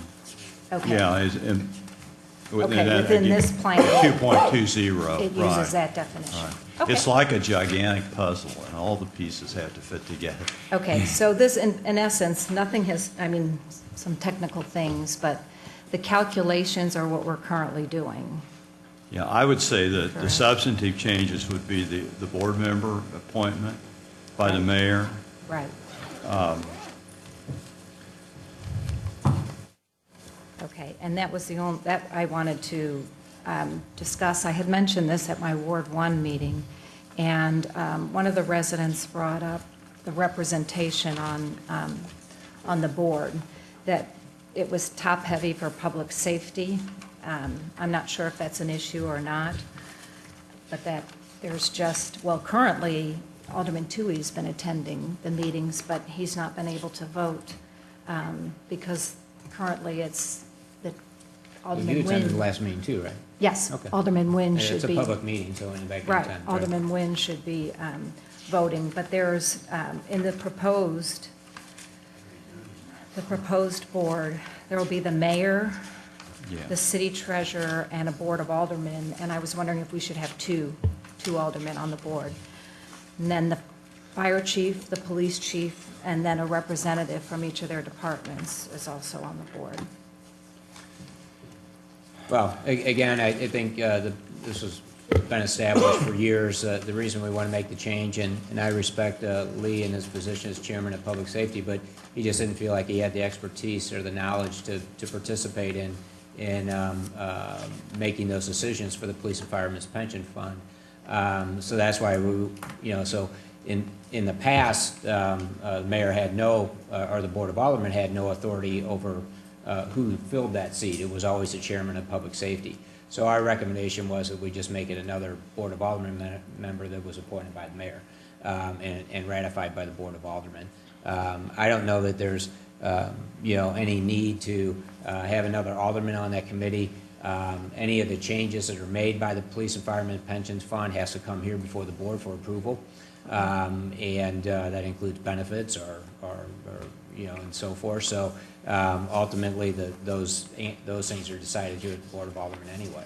I think the Police and Firemen Pensions Fund, our board, has done a great job in administering the policies and procedures of the plan since its inception. So. Yeah, I will say this, that sometimes it can be a problem getting a quorum. People have busy schedules, and so increasing the size of the board would aggravate that problem. Okay. I have a question. Alderman Toohey, I'm sorry. If we wanted to make changes to this in the future, do we have to wait the 5-year period or? No. Okay. You can do it tomorrow if you want to. This is just for the This is submittal. just for the IRS submission. Alderman Nguyen? Yeah, in the 20-something years I've been on the board, I've never refused a position or anything to do. But when I got on this board, I realized I didn't know enough to be fair to the men and women. And I felt like my getting off the board would allow someone else an expertise. I figure I've handled a lot of things and I'm willing to try most things, but I just did not feel I was doing a good job, and therefore that's why I resigned. And we didn't have the flexibility to appoint somebody else at this point, so, right. Okay. All right, thanks, Larry. Thank you. You're welcome. Can we have second reading, please? Second reading, Bill number 5817 by title only, an ordinance providing for the adoption of the Fifth Amended and Restated Police and Firefighters Pension Plan, providing for the repeal of all conflicting ordinances, and providing for the effective date of this ordinance. Alderman Lee. Your Honor, I'd like to make a motion, if I can, to amend the bill. On page 5, paragraph 2.42, I would like to make a motion to the Board of Aldermen to amend the definition of spouse to conform with the state of Missouri's definition of spouse. I'll second it. Okay. We have first and a second. Any questions? Yes, Your Honor. Alderman Kramer? If I could, please. Yeah. But I think I understand Alderman Leahy's points and questions so far, but we have yet to hear from our own city attorney on this topic. If we could, please. When it comes to a matter of the pension plan, I'm going to defer to the person who specializes in pensions. It's a highly technical and refined area. In terms of, I think what he's doing, or what I understand he was doing, though, is making recommendations based on where he anticipates this area of the law is going with respect to, federal law, pension law, IRS law. I've even noticed that in articles that the governor of the state of Missouri is considering administratively making certain changes in this direction as well. Right. However, could you speak to advice to the council members in terms of their liability going contrary to state statute? I don't know that this is contrary to state statute. The change he's proposing is a change within a contractual document that's established under, in this case, I presume, ERISA. I don't know that they're attempting to change the definition of marriage or family within the state of Missouri. And I think, again, going back to the discussion that we had at the pension board level, you know, our responsibility is to limit risk as much as we can. And we felt that there was more liability to the city in not adopting this. And again, I would just use a scenario, if you had a same-sex marriage and the employee died and you did not offer that benefit to that spouse, I can almost guarantee you that the city would be sued, or the pension would be sued. Not only ultimately probably losing that, no matter how you feel, but I think that would be the outcome. And then you would have all the legal fees and all that on top of it. Whereas the other liability would be that if you, had that same situation and the employee died, you granted the benefit, and, somebody in the city of Brentwood, sued the city for doing that, but I don't know that they have any standing to do that. And so, it is a balancing act, and I know everybody has their personal feelings on with respect to that definition, but we felt it was in the best interest of the city and reducing the liability and expense that could potentially affect the pension plan. We had this discussion, I can guarantee you, and and that's why the recommendation was made, not only by our attorney, but also by the board, and that was a unanimous vote of the pension board. So, okay. We did not have a second. Yes, you did. Oh, we did. I'm sorry, we did. Okay, you're right. Me. So this would be to change the definition of spouse within the plan. So, I've got a question. Alderman Tui. Is this a legal reason or something else? Both legal and moral. I mean, I don't know. I just think it's wrong for sitting here dictating morals. I mean, this is not. Really? This is not the city of Judeo-Christian, whatever. We're here to let people live their lives however they want. We just make sure it's legal. So I just think we're going above our pay grade. I've always felt my whole life was existed on the morals of integrity of my life. I do now. I may be wrong to some people, but I will always put morality and ethics above everything else, because that's what it is. That's my opinion. Okay. Roll call, please. Alderman Nguyen. Yes. Alderman Robertson. No. Alderman Kramer. No. Alderman Tui. No. Alderman Leahy. Yes. Alderman Bannister. No. Alderman Saunders. No. Okay. And did we have a second reading? We did have a second reading, Do you Your have a Honor. motion to perfect bill number 5817 in ordinance form? Just have one. Alderman Saunders? Gina, can I ask you just one question again? The definition of compensation, how they're changing it, it says is changed to include as base compensation amounts deferred under the plan. That's just for clarification, right? That's currently what's being done, correct? Yes, we Thank you. use their base compensation, which does include any deferrals. All of those. Great, thank you very much. Okay. So we have a motion, please? I thought we did. Didn't we Alderman do this? Bannister. No, wait, I'm sorry, did you make a motion? No, nobody made a motion. Motion to approve as submitted, Your Honor. And second? Second. Motion is made by Alderman Kramer, second by Alderman Robertson. Roll call, please. Alderman Nguyen. No. Alderman Robertson. Yes. Alderman Kramer. Yes. Alderman Tui. Yes. Alderman Leahy. No. Alderman Bannister. Yes. Alderman Saunders. Yes. Thank you. 4-4. 7-9. bill becomes ordinance. It's, bill number 5817 is now ordinance number 4479. Thank you. All right. First reading of bill number 5813, and thanks, Larry, for being here. Appreciate it.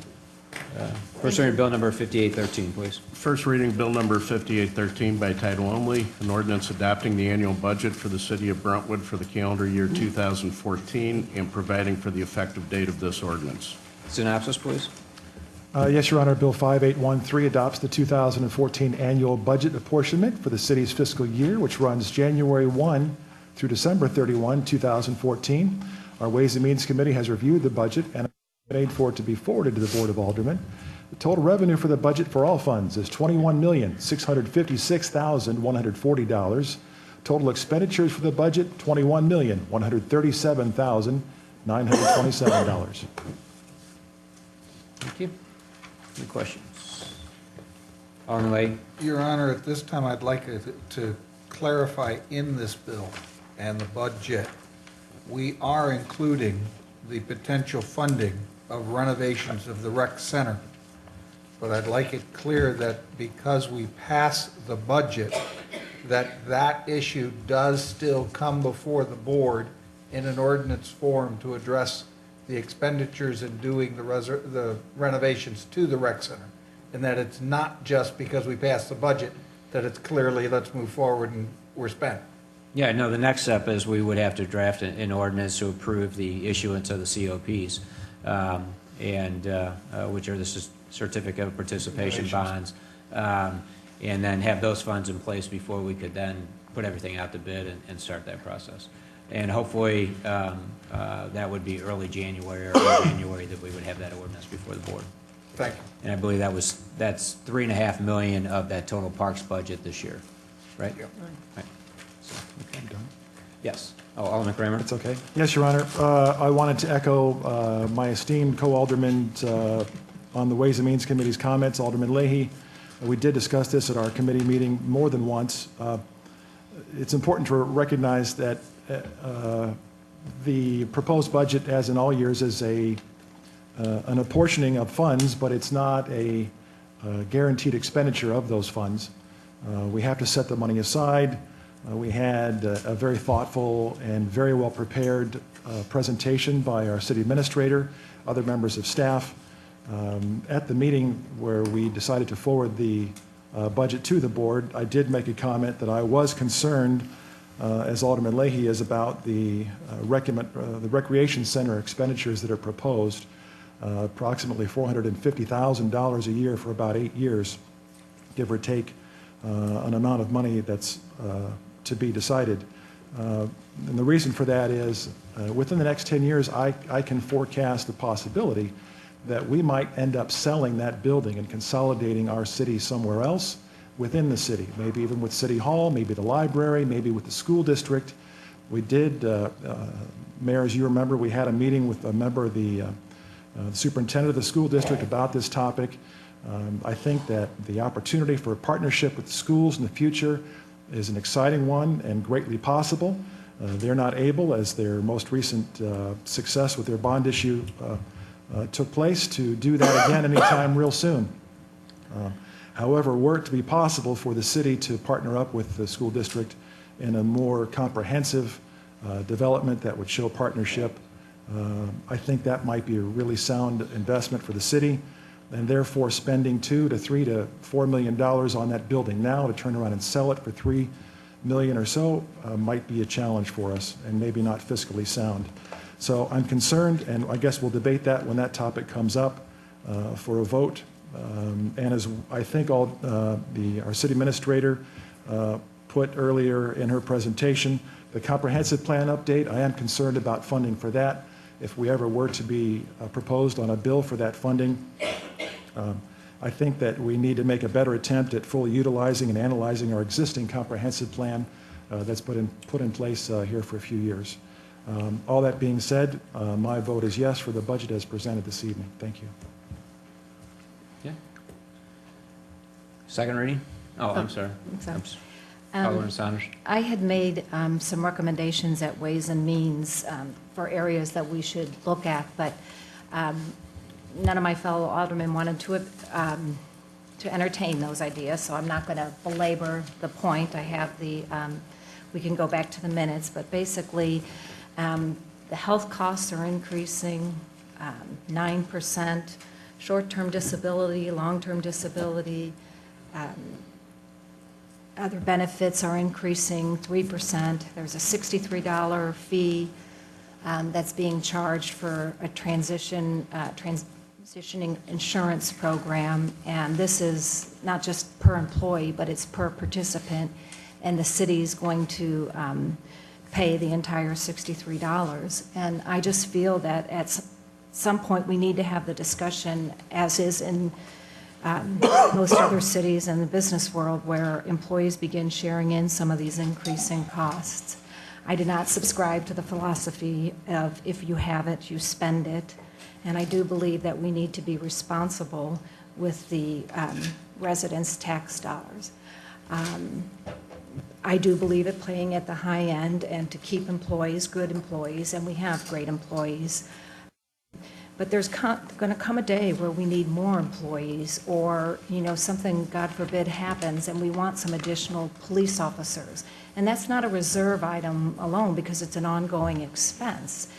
And we won't have the money. And for instance, too, like with the IT technology that we're going to do, we're going to finance that over several years and do it out of the general fund as opposed to the capital fund. Is it out of capital? I thought that you, okay. It's capital. But again, the money's not there. We're working towards that. But I just feel that, you know, we need to be realistic and we need to be more competitive in the market with the residents' tax dollars. Unfortunately, the compensation plan survey did not pass, and I always feel I would feel much more comfortable making sure that we're comparing apples to apples. But, you know, as the mayor said, that the other surveys that we received, although dated, and like for the city of Frontenac and city of Clayton,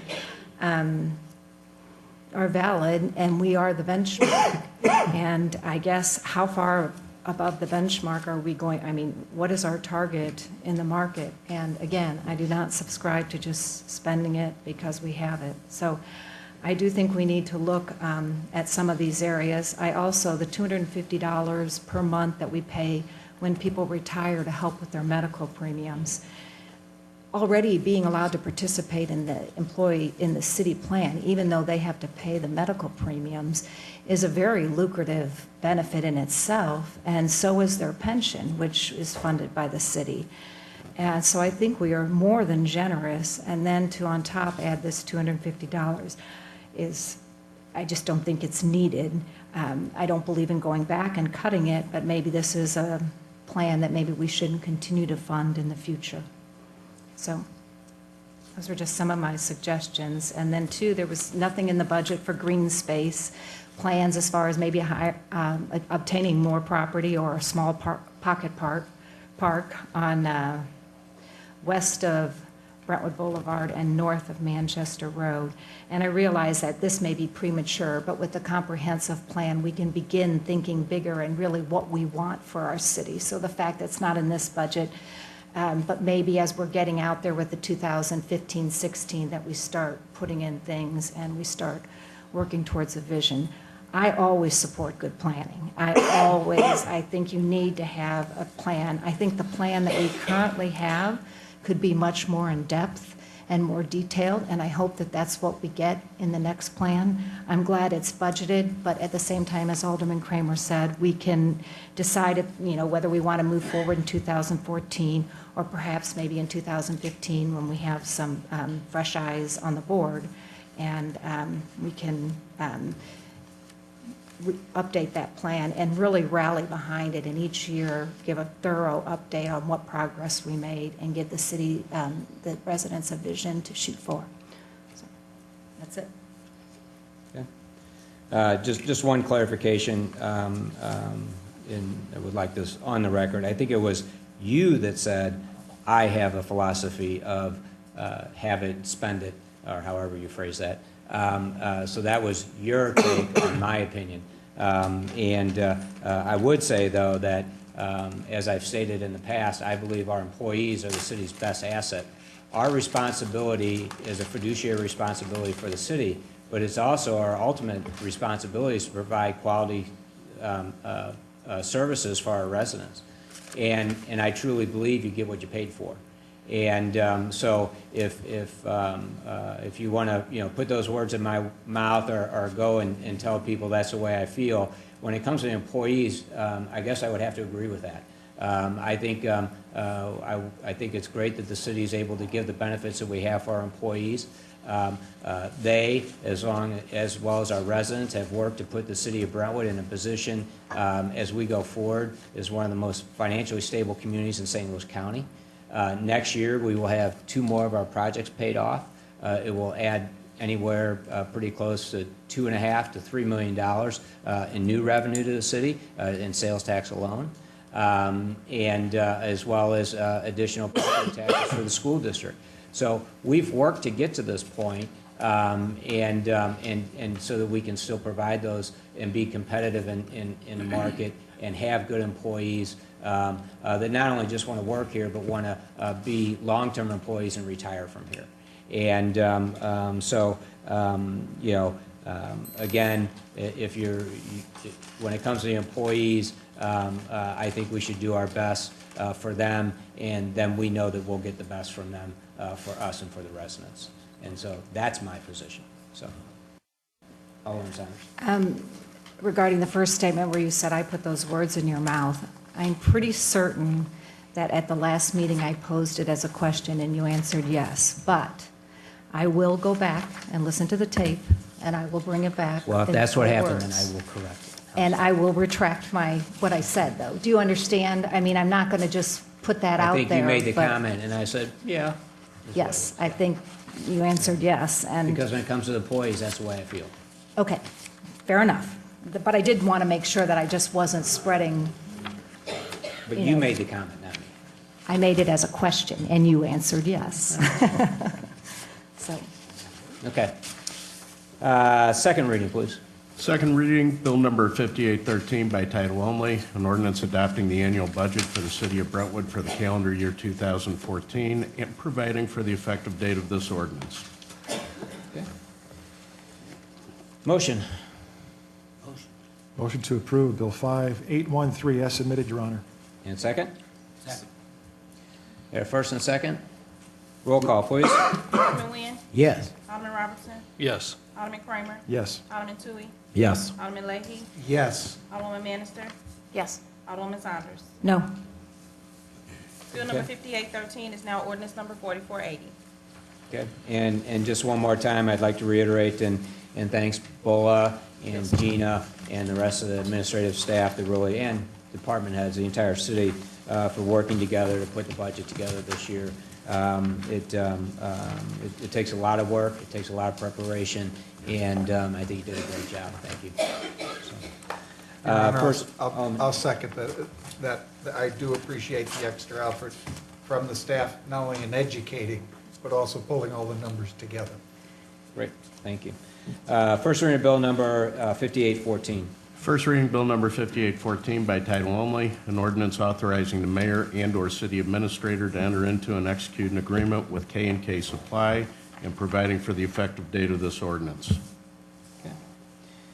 Synopsis, please. Yes, Your Honor. Bill 5814, the 1390 Brush Bandit Chipper Bill, that covers an ordinance authorizing the mayor of our city of Brentwood and our city administrator to execute an agreement with K&K Supply, that for the purchase of a new 1390 Brush Bandit Chipper. Public Works Committee recommends this will be presented to the Board of Aldermen for their consideration. Thank you. Any questions?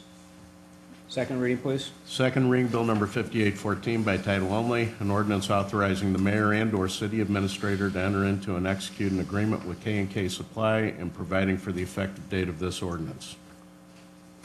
Any questions? Motion, please. Your Honor, I'd like to take the recommendation of our Public Works Project Manager in perfecting Bill 5814 to ordinance form as presented. Thank you. Second, Your Honor. Thank you. We had a first and a second. Roll call, please. Alderman Nguyen. Yes. Alderman Robertson. Yes. Alderman Kramer. Yes. Alderman Tui. Yes. Alderman Leahy. Yes. Alderwoman Manister. Yes. Alderwoman Saunders. Yes. Bill number 5814 is now ordinance number 4481. Thank you. First reading of bill number 5815, please. First reading, bill number 5815 by title only, an ordinance authorizing the mayor and/or city administrator to enter into and execute an agreement with Herb Turf Equipment, Inc., and providing for the effective date of this ordinance. Okay. Synopsis, please.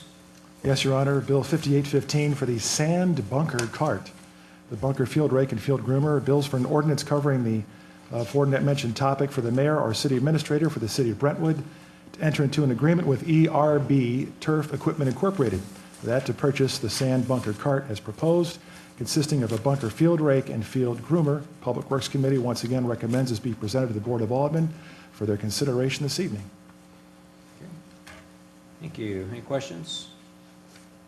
Second reading, please. Second reading, bill number 5815 by title only, an ordinance authorizing the mayor and/or city administrator to enter into and execute an agreement with Herb Turf Equipment, Inc., and providing for the effective date of this ordinance. Okay. Any questions? Motion, please. Your Honor, I move for adoption of Bill 5815. Second. We have first and second. Alderman Nguyen. Roll call. Yes. Alderman Robertson. Yes. Alderman Kramer. Yes. Alderman Tui. Yes. Alderman Leahy. Yes. Alderwoman Manister. Yes. Alderwoman Saunders. Yes. Bill number 5815 is now ordinance number 4482. Thank you. Next item is Resolution 1001. These are amendments to the 2013 budget. Just a little history here. Normally, I shouldn't say normally. In the past, the city has not made budget adjustments at the end of the year in order to make the balance. It was a philosophy of the city in the past that when you make these adjustments, then everything looks good at the end of the year, which is fine. And it might even comply more with state statute. I'm not sure if that's a requirement or not. But in the past, we didn't do it because if you don't make the adjustments, then you can see where the money was spent to see what was out of line, what needs to be corrected as you move forward in making those adjustments. So, but as a policy now, we will make these adjustments at the end of the year. And this is the amendment, adjustments to the budget in order to make those line item items budget within the total budget for the year. So, synopsis, please. Oh, yes, Your Honor. Resolution 1001, the budget amendment for Section 2-421 of our Brentwood Municipal Code. This allows the budget amendments as proposed. Resolution is to amend the full year 2013 budget for the city's fiscal year running from January 1 through December 31. Our Ways and Means Committee has reviewed the budget amendment and recommended its presentation to the Board of Aldermen this evening. Okay. And I have a comment. Sure, Alderman Kramer. I'm sorry. No, you go ahead. Go ahead. I just wanted to mention that your comments were well-founded, Mayor, but I also wanted to add in that from time to time, the Board of Aldermen, after they approve the year's budget, come across recommendations by our city administrator, or other members of staff, or other committees for those items that we didn't foresee ahead of time. Sometimes they're an emergency basis, sometimes they are just not forecastable. So sometimes those are included, and oftentimes in the budget amendment, such I believe is the case this evening. Thank you. Absolutely. No.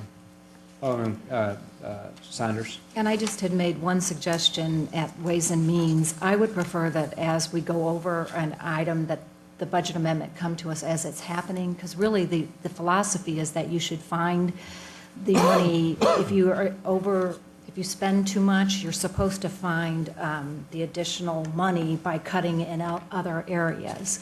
Or at least we're going to make the determination that we're going to use from excess revenues, but the goal is to stay within your spending. And if if we're exceeding that, we need to take a look at it and truly determine, was it unforeseen or can we cut somewhere else? And therefore, too, that much more, since we went over, fortunately, on the revenue budget, that much more could go to the reserves. So I just want to make sure we take a look at the costs and see then if we should cut elsewhere. Well, that's actually why you wait to the end of the year to make all the adjustments, because in going through the year, I just use an example. If you were buying two pieces of equipment and one was $10,000, the other one was $15,000, that was in the budget, and one ended up being, you know, the one that was 10,000 came in at 12,000, the other one came in at 12,000, you'd still be able to purchase those, you would be within the budget, you don't have to make an adjustment. No, right. And so you wait to the end of the year to see if what isn't reconciling at that point, and then you make those adjustments in the overall budget. Those things, when that happens, are approved throughout the year as we go along. For instance, the purchase of the server or whatever it was for the TV station. If the money had been, if there was excess money in that fund for that, we wouldn't have had to make a budget, or maybe we did or didn't. I haven't seen a line item, but you wouldn't need to make that adjustment if there's still excess funds in that line item. But if there wasn't, then you would have to make that adjustment. I was just referring to the expenses where we exceed budget. Well, and maybe it's there's a threshold. It's the same philosophy, though. I mean, again, the overall budget at the end of the year is what's going to determine whether you're over or not. So, okay. I don't agree with that statement, but because, you know, like I say, when you exceed a budget, you make a conscientious effort to cut elsewhere or say that we're going to make this up because we have additional revenues coming in that we didn't budget. But it's usually if you're going to go over a budget that you set and you adopt, you typically, and there could be a threshold, but you typically make a conscious effort to say where we're going to get this money from. You know what I mean? That's part of to the reserves and everything else. There were some times where we applied the reserves. However, if we did it at the end, let's say the compensation survey, there would have been adequate money to have done a survey. And yet there we wanted to apply the fund balance policy. And in some issues where we went over, we didn't even discuss the fund balance policy. So. But again, that was the decision of the board when that came before. It didn't have anything to do with making an adjustment at the end of the year or not. So, Alderman Leahy, did you? Motion to approve Resolution 1001. And second? Second. We had a first and second. All in favor, say aye. Aye. All opposed, motion carries. Next, accounts against the city. Alderman Crowell. Yes, Your Honor, before you, you have a warrant list for the city of Brentwood, the amount of $39,185.81. I'd like to make a motion to approve the warrant list as submitted. Any questions? Or do we have a second? Second, Your Honor. Any questions? All in favor, say aye. Aye. All opposed, motion carries. Under the mayor's report, just remind everybody, next Monday evening will be our holiday party that everyone is welcome to join us. It'll be over at the Rec Center starting at 5 o'clock. One other item I wanted to address with the board. I have worked and kind of drafted what I believe would be a good addition to the city, and it is a city officials code of conduct. I worked on pulling this together from a number of different municipalities and putting this together, and I'm just, at this point, I want to pass it out to the board and let you review it, and would like to bring this up for consideration at a future meeting. And so I will pass that out. May I ask what provoked why you decided this was needed? Well, I think just so that we're all on the same page on how we operate within the city, I think, you know, matter of fact, it might just be a good idea. I'll read the opening paragraphs of this and then leave the rest of it for your review. There's no reason to discuss it at this point without you having a chance to review it. But it says, the purpose of this code of conduct is to define the roles of elected officials in the governance of the city. This code consists of policies and implementing rules intended to advance the city's goals and provide efficient and high-quality services to its residents and provide a safe and productive work environment for its employees. The city of Brentwood is duly incorporated as a fourth-class Missouri municipality consisting of the mayor, city administrator, board of aldermen. The city administrator is charged with implementing the policies set forth by the board of aldermen and is charged with the administrating of the day-to-day affairs of the city with the assistance of his or her staff. The code establishes rules that contribute to the success of this basic structure and to maintain positive and effective working relationships between officials and employees. This code addresses selective aspects of the governance of the city and supplements but does not supplant other laws and rules that prescribe to the legal responsibility of city officials. Those include, among other things, the state of Missouri Constitution, various provisions of Missouri revised statutes, federal laws prohibiting discrimination and harassment, and the provisions of city's own code. Elected officials should be familiar with these laws to ensure that they exercise their responsibilities properly. It is not possible for a code of this kind to anticipate and provide for rules of conduct in all situations. It is expected that officials will manage their behavior in manner consistent with the rules that follow, respect the chain of command, and behave within the bounds of their authority. It also expects that officials will treat each other, city employees, residents, and business people with courtesy and respect in a manner that reflects well on the city. Policies governing the conduct of officials are listed in this section. Following each policy is set a rule is rules that give specific application to the policy. In italics, follows each rule is an explanation of the rule and guidance for interpreting and applying the rules. This isn't uncommon in other municipalities. I think it just makes sure that everybody's on the same page. I think it's a structure that allows the employees to know what their responsibilities are going forward, as well as the officials, so that we can all work together in a productive manner. And I think it outlines that pretty well when you have a chance to take a look at it. Alderman Sanders. I'm not sure if, I wish you could give specific examples. It's always good, though, to have a code of conduct, so I'm not opposed to that. But I did, when I was at Ways and Means, I was asking questions about the budget, and Alderman Kramer and Alderman Leahy told me that I was supposed to go in and sit with BOLA and ask my questions prior to the meeting. So I went home, I listed all my questions out, and the next day I went in to meet with BOLA. And, just like even with the pension, sometimes for me, if I see certain documents, I can grasp the concept better. So I just said, I would like to just see some end-of-the-year registers, and I had my list of questions. The day or so afterwards, the email comes from Mayor Kelly that we're going to have to go through committee to determine whether certain questions can be asked, and then to the Board of Aldermen. We started out this way when I was first elected, but I thought we had gotten past it. And I'm not even sure it's directed at me. I wrote an email to the mayor and I didn't hear back. But according to law, I am able to access any document and meet with any employee or any person that I so. And if I have questions, I want them answered. And, all along, the board said, when we had prior problems, they said, we didn't know.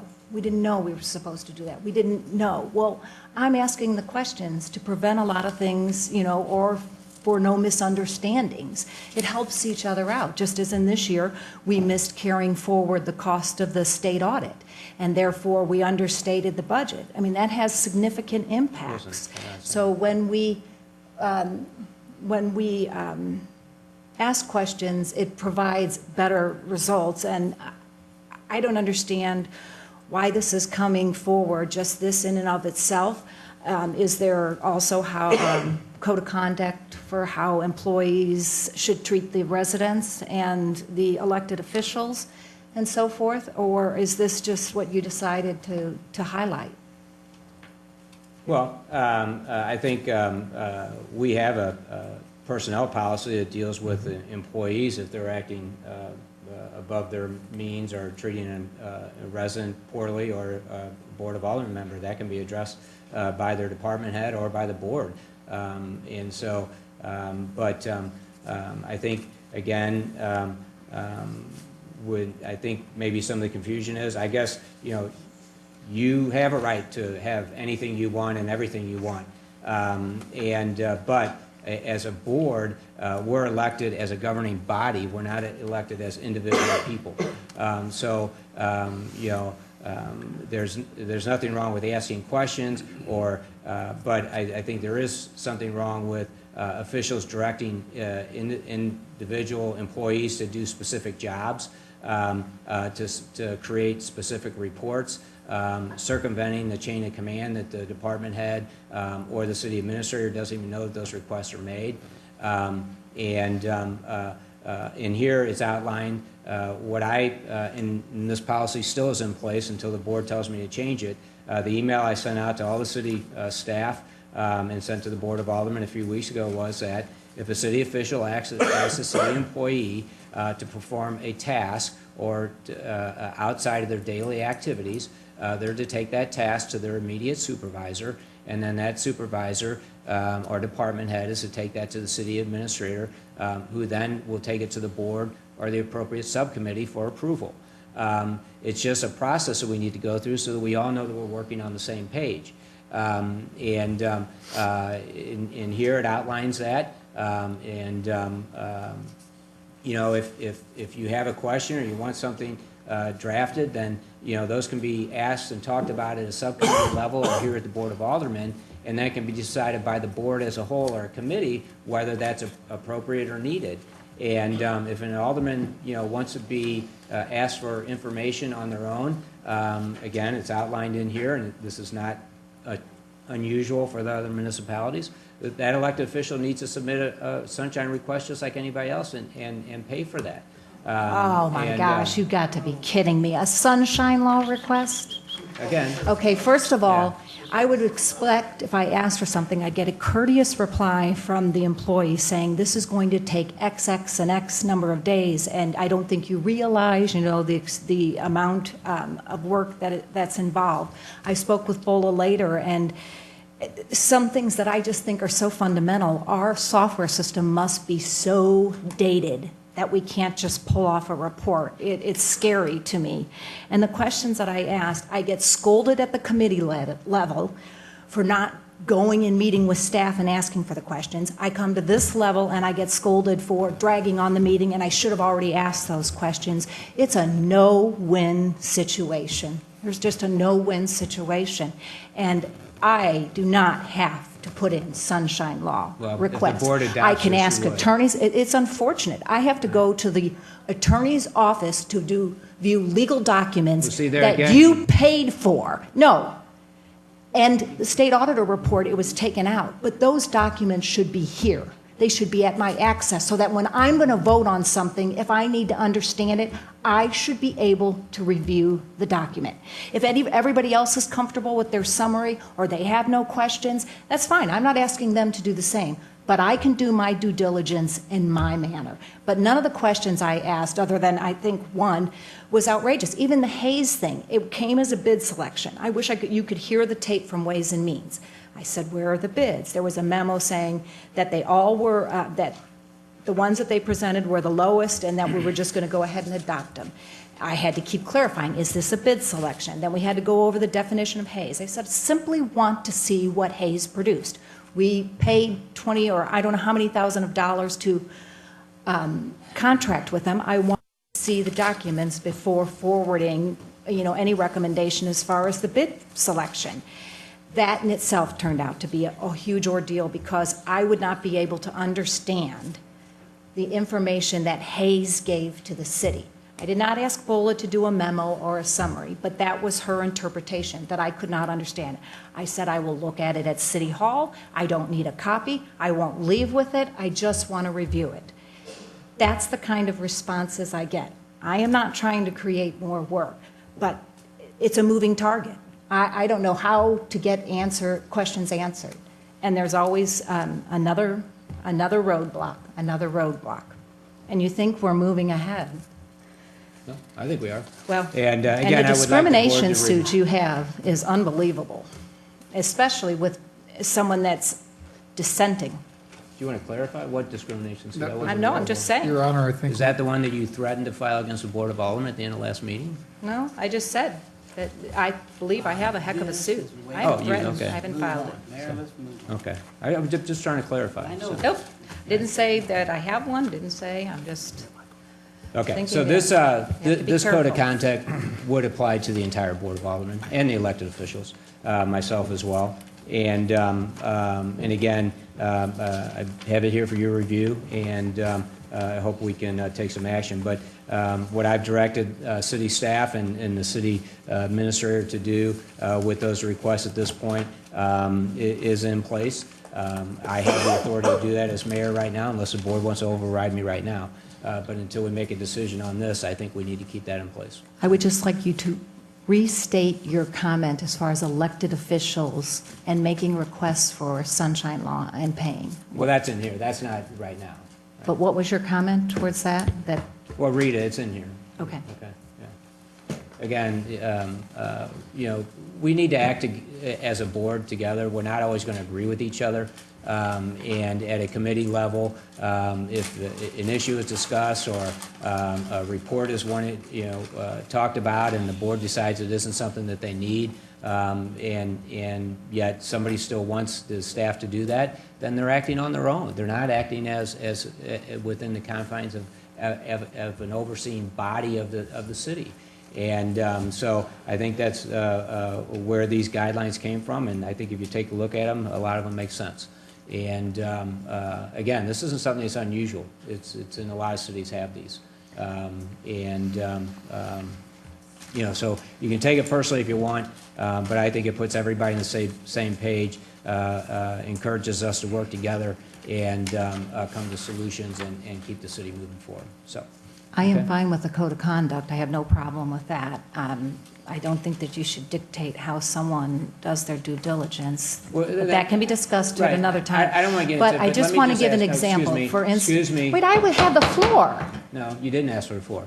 I would say, under that scenario, I just think you have to be realistic. And if we have 8 aldermen that then decide they want a different report for the finance officer to produce, how are they physically going to do that? Especially when the city administrator doesn't know that even the reports are being requested. Let's say 5 of those aldermen go and ask the human resource officer for a report that they want. How do you control or do that if we're not have a process for doing those kinds of things? And it's not fair to staff to put them in that situation. They don't know who to report to or who to act, whose direction they're supposed to take, whether it's their department head, whether it's their supervisor, whether it's a city official. And so you have to keep all those things in context and understand that it's just a policy and a procedures so that we're all working on the same page. Alderman Sanders. I always do CC, if not direct it towards Bola. She is on all of my communications. I have only met with Gina, I believe, in her office once or twice. Julie, I go directly to Bola. And at the last meeting, I knew that finding the 26, since Slate did not have that information at hand, so finding out what the 26 other municipalities that joined Slate for their medical and dental, I knew that would be considerable time, and so I made a motion here at the board. It didn't pass. I didn't do anything with it. I'm very reasonable with my request, so I'm just wondering, is there somebody else is there someone asking for a lot of reports from someone? Well, did you ask for a report with all the city employees listed their names and their salaries? I said I wanted to look at an ADP end-of-year register, and I wanted to see from year to year how the increase is, because Alderman Kramer was always saying that he's Your not Honor, certain I that the 2%. made the request for that report. Okay. All right. Well, again, if the committee does that, then that's fine, but do that independently because the staff doesn't have a direction. Take a look at this and we can discuss it later. I think you need to review it first. So, okay. Next up. Reports. You're still in the mayor's report? I'm done. Public Safety Committee, anything further? No. Public Works Committee? Nothing, Your Honor. Director of Planning, anything further? Ways and Means? No report, Your Honor. City Attorney? No report, Your Honor. City Clerk Administrator? No report, Your Honor. Excise Commissioner, nothing. Library? No, it'll be me. Municipal League? No. Historical Society? No. No closed session. Any unfinished business? Any new business? Alderman Leahy? Your Honor, and to the board, I will not be available for the meeting on the 16th of this month, and also due to the great holidays coming up at the end of December, there will be no Ward 3 meeting in the month of December. Okay, thank you. Alderman Sanders? My Ward 1 meeting will be next Tuesday, December 10th at 6:30 at City Hall. Thank you. If anybody would like to address the board, please come forward and give us your name and address.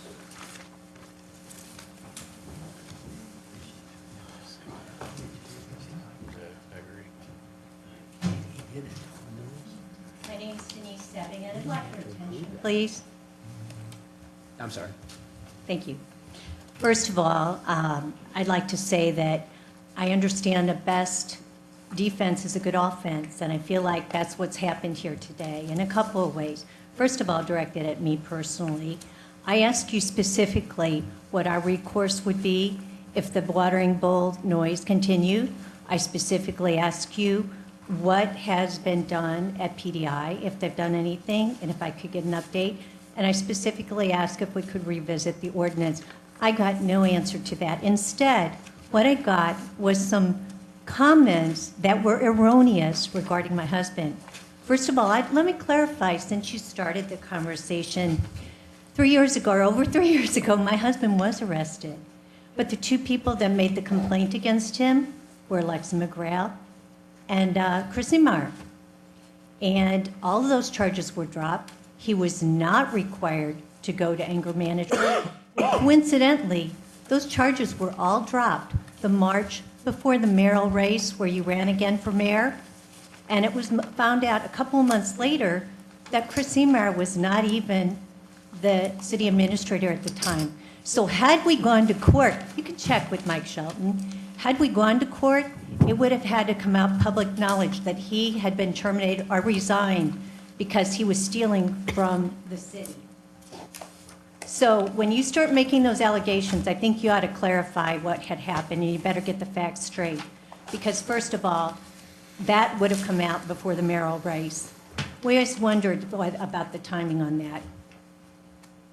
I'd like an apology for those statements. You won't talk about human resource issues, but you don't think it's wrong to say things about that. The next thing I'd like to say is I think it's offensive that you think that you can use Mike Shelton as your own personal strong arm when people make complaints. You're trying to put a code of conduct in place for all these other aldermen, but you don't follow a code of conduct. You don't return calls. If you don't like what people say, you hang up. You're a mayor. You're supposed to be listening. You're an elected official. We have asked numerous times to meet with you in person, and you've never met in person to talk these issues. So the only recourse I have is to bring it to the Board of Aldermen. As a resident, I'd love to be able to look at that code of conduct and suggest things for us as residents. I would love to represent that. I have a human resource background. I would love to be on that committee, but I suspect you won't allow that because that would mean that this is a free institution and it's becoming more and more like a dictatorship. I would like answers to my 3 specific questions, though.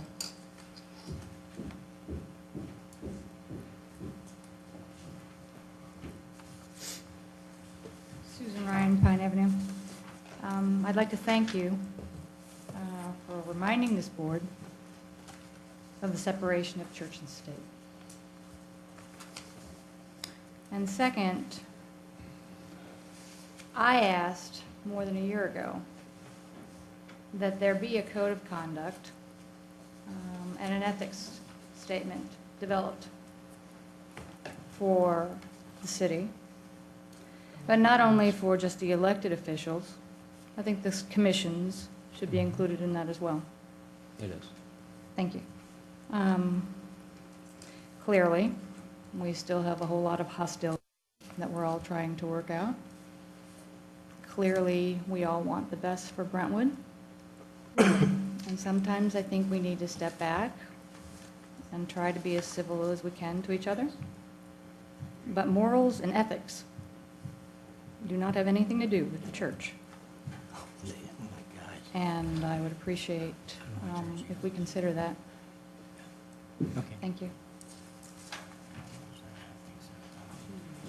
Matt Saunders, 2326 Park Ridge. Just a clarification, we do elect individuals. We do not elect the board. We elected 2 individuals from our ward. You are to act as a board, but we elect individuals. Secondly, it just concerns me because there is a problem here with dissent. You guys don't like it. Many of you don't like it. Many of you may not like it. It's okay to have one of the things our company does specifically is when it comes time to make that final decision, we go to the people who dissent the most, because what they do is they allow us to make sure we've covered all our bases. I mean, that's really important to have. I mean, maybe we wouldn't have broken state law if there was someone here to dissent about some of the things. You guys really need to encourage it. And the first part of the meeting was great because you acted like civilized human beings. But there comes a time where I don't know what sets you all off, but dissent is good. It is a good thing. And let me throw my final jab in here. If that code of conduct was around 2 years ago, how many of you wouldn't be sitting here? Because we broke state laws, we didn't follow city ordinances, would you all be gone? Thank you.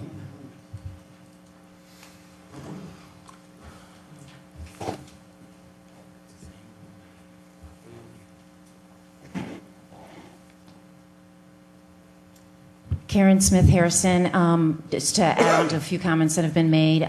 If you have a lot of aldermen that are making requests, informational requests, I think that might mean that maybe you need to step back and take the time to make sure all those information requests are addressed.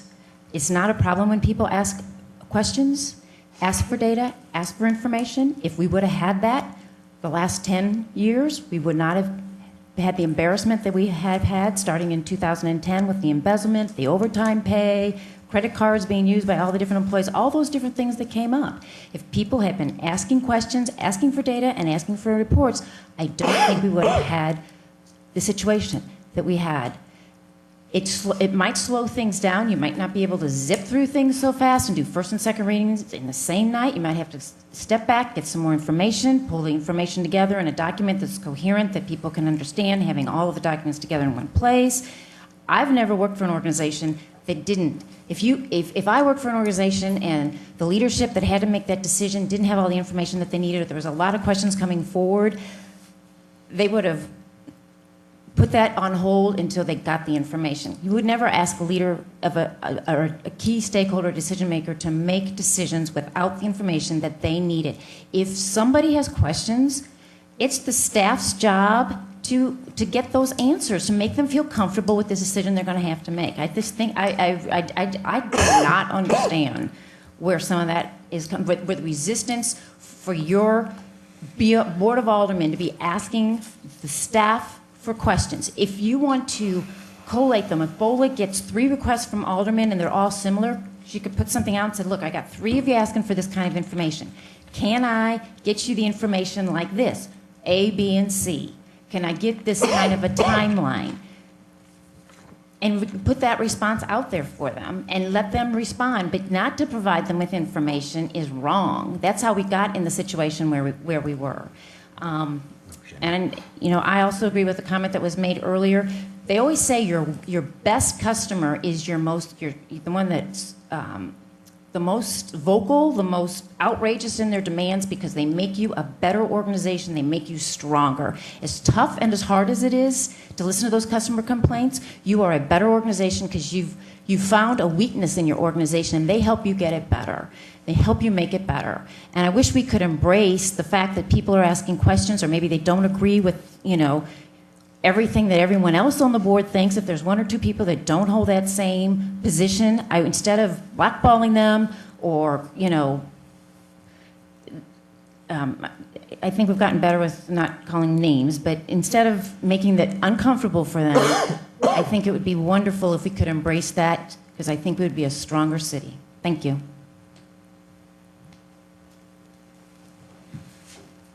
Okay. Closed public comment. Denise, I will apologize if your husband wasn't charged. I did not know those charges were dropped. If I had known that, and my understanding, I'll find out. But was that those things had occurred? So if they didn't, I apologize. But he was arrested up here at City Hall. But as far as my response to what... He was not at City Hall. Well, he was arrested. He was at our home. Right. But it was from what he said up here at City Hall. Right. He didn't come up to City Hall. He never placed a foot at City Hall. Just to clarify. Okay. That's straight. All right. Well, then I apologize for the whole thing. I'll find out. But as far as with respect to what your husband, with what I did, I will not retract my statements of what he did at my place of employment. There are people there are young tellers that received those phone calls, and it was very upsetting to them and to the staff up at Eagle Bank. I had asked him not to call me there, and he continued to do it, and then took it out on those employees. So I will not retract that, and it's unfortunate, but that did take place, and I am very confident that it did, yes. So, And Mayor? Alderman Saunders. I just want to clarify, I'm not opposed at all to the code of conduct, and I guess I want to make sure the residents realize it was the timing, and you're not aware, but I had met with Bulla and had a list of questions. I didn't think they were very complicated, and then shortly thereafter, that email came out. And at that time, I emailed Mayor Kelly back, and I said, perhaps this isn't directed at me, and but the timing is a little off, and, you know, did I request, you know, I think my requests were fine. But anyway, I will grab that email and put it in the record for next month's minutes. And then also, too, I want to clarify that I've never accused you of discrimination. I just said we have to be careful about that, because just like we're always careful about former employees suing us, even ones that break the law, we just have to be careful. Thank you. Again, I think if people take a look at this and keep an open mind, I think you'll see it'd be good. Again, I don't have any problem with anybody asking any question as well. I just want to make sure that it's done in the right setting and everybody's on the same page as we're moving forward with respect to what those questions are and the outcome that they're being used for. You know, again, there's nothing wrong with asking questions. As a matter of fact, I would prefer that people ask questions.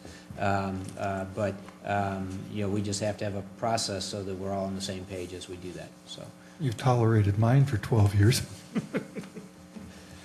I wouldn't say tolerate, but- Motion to adjourn, Your Honor. Second. All in favor, say aye. Aye. All opposed. We are adjourned.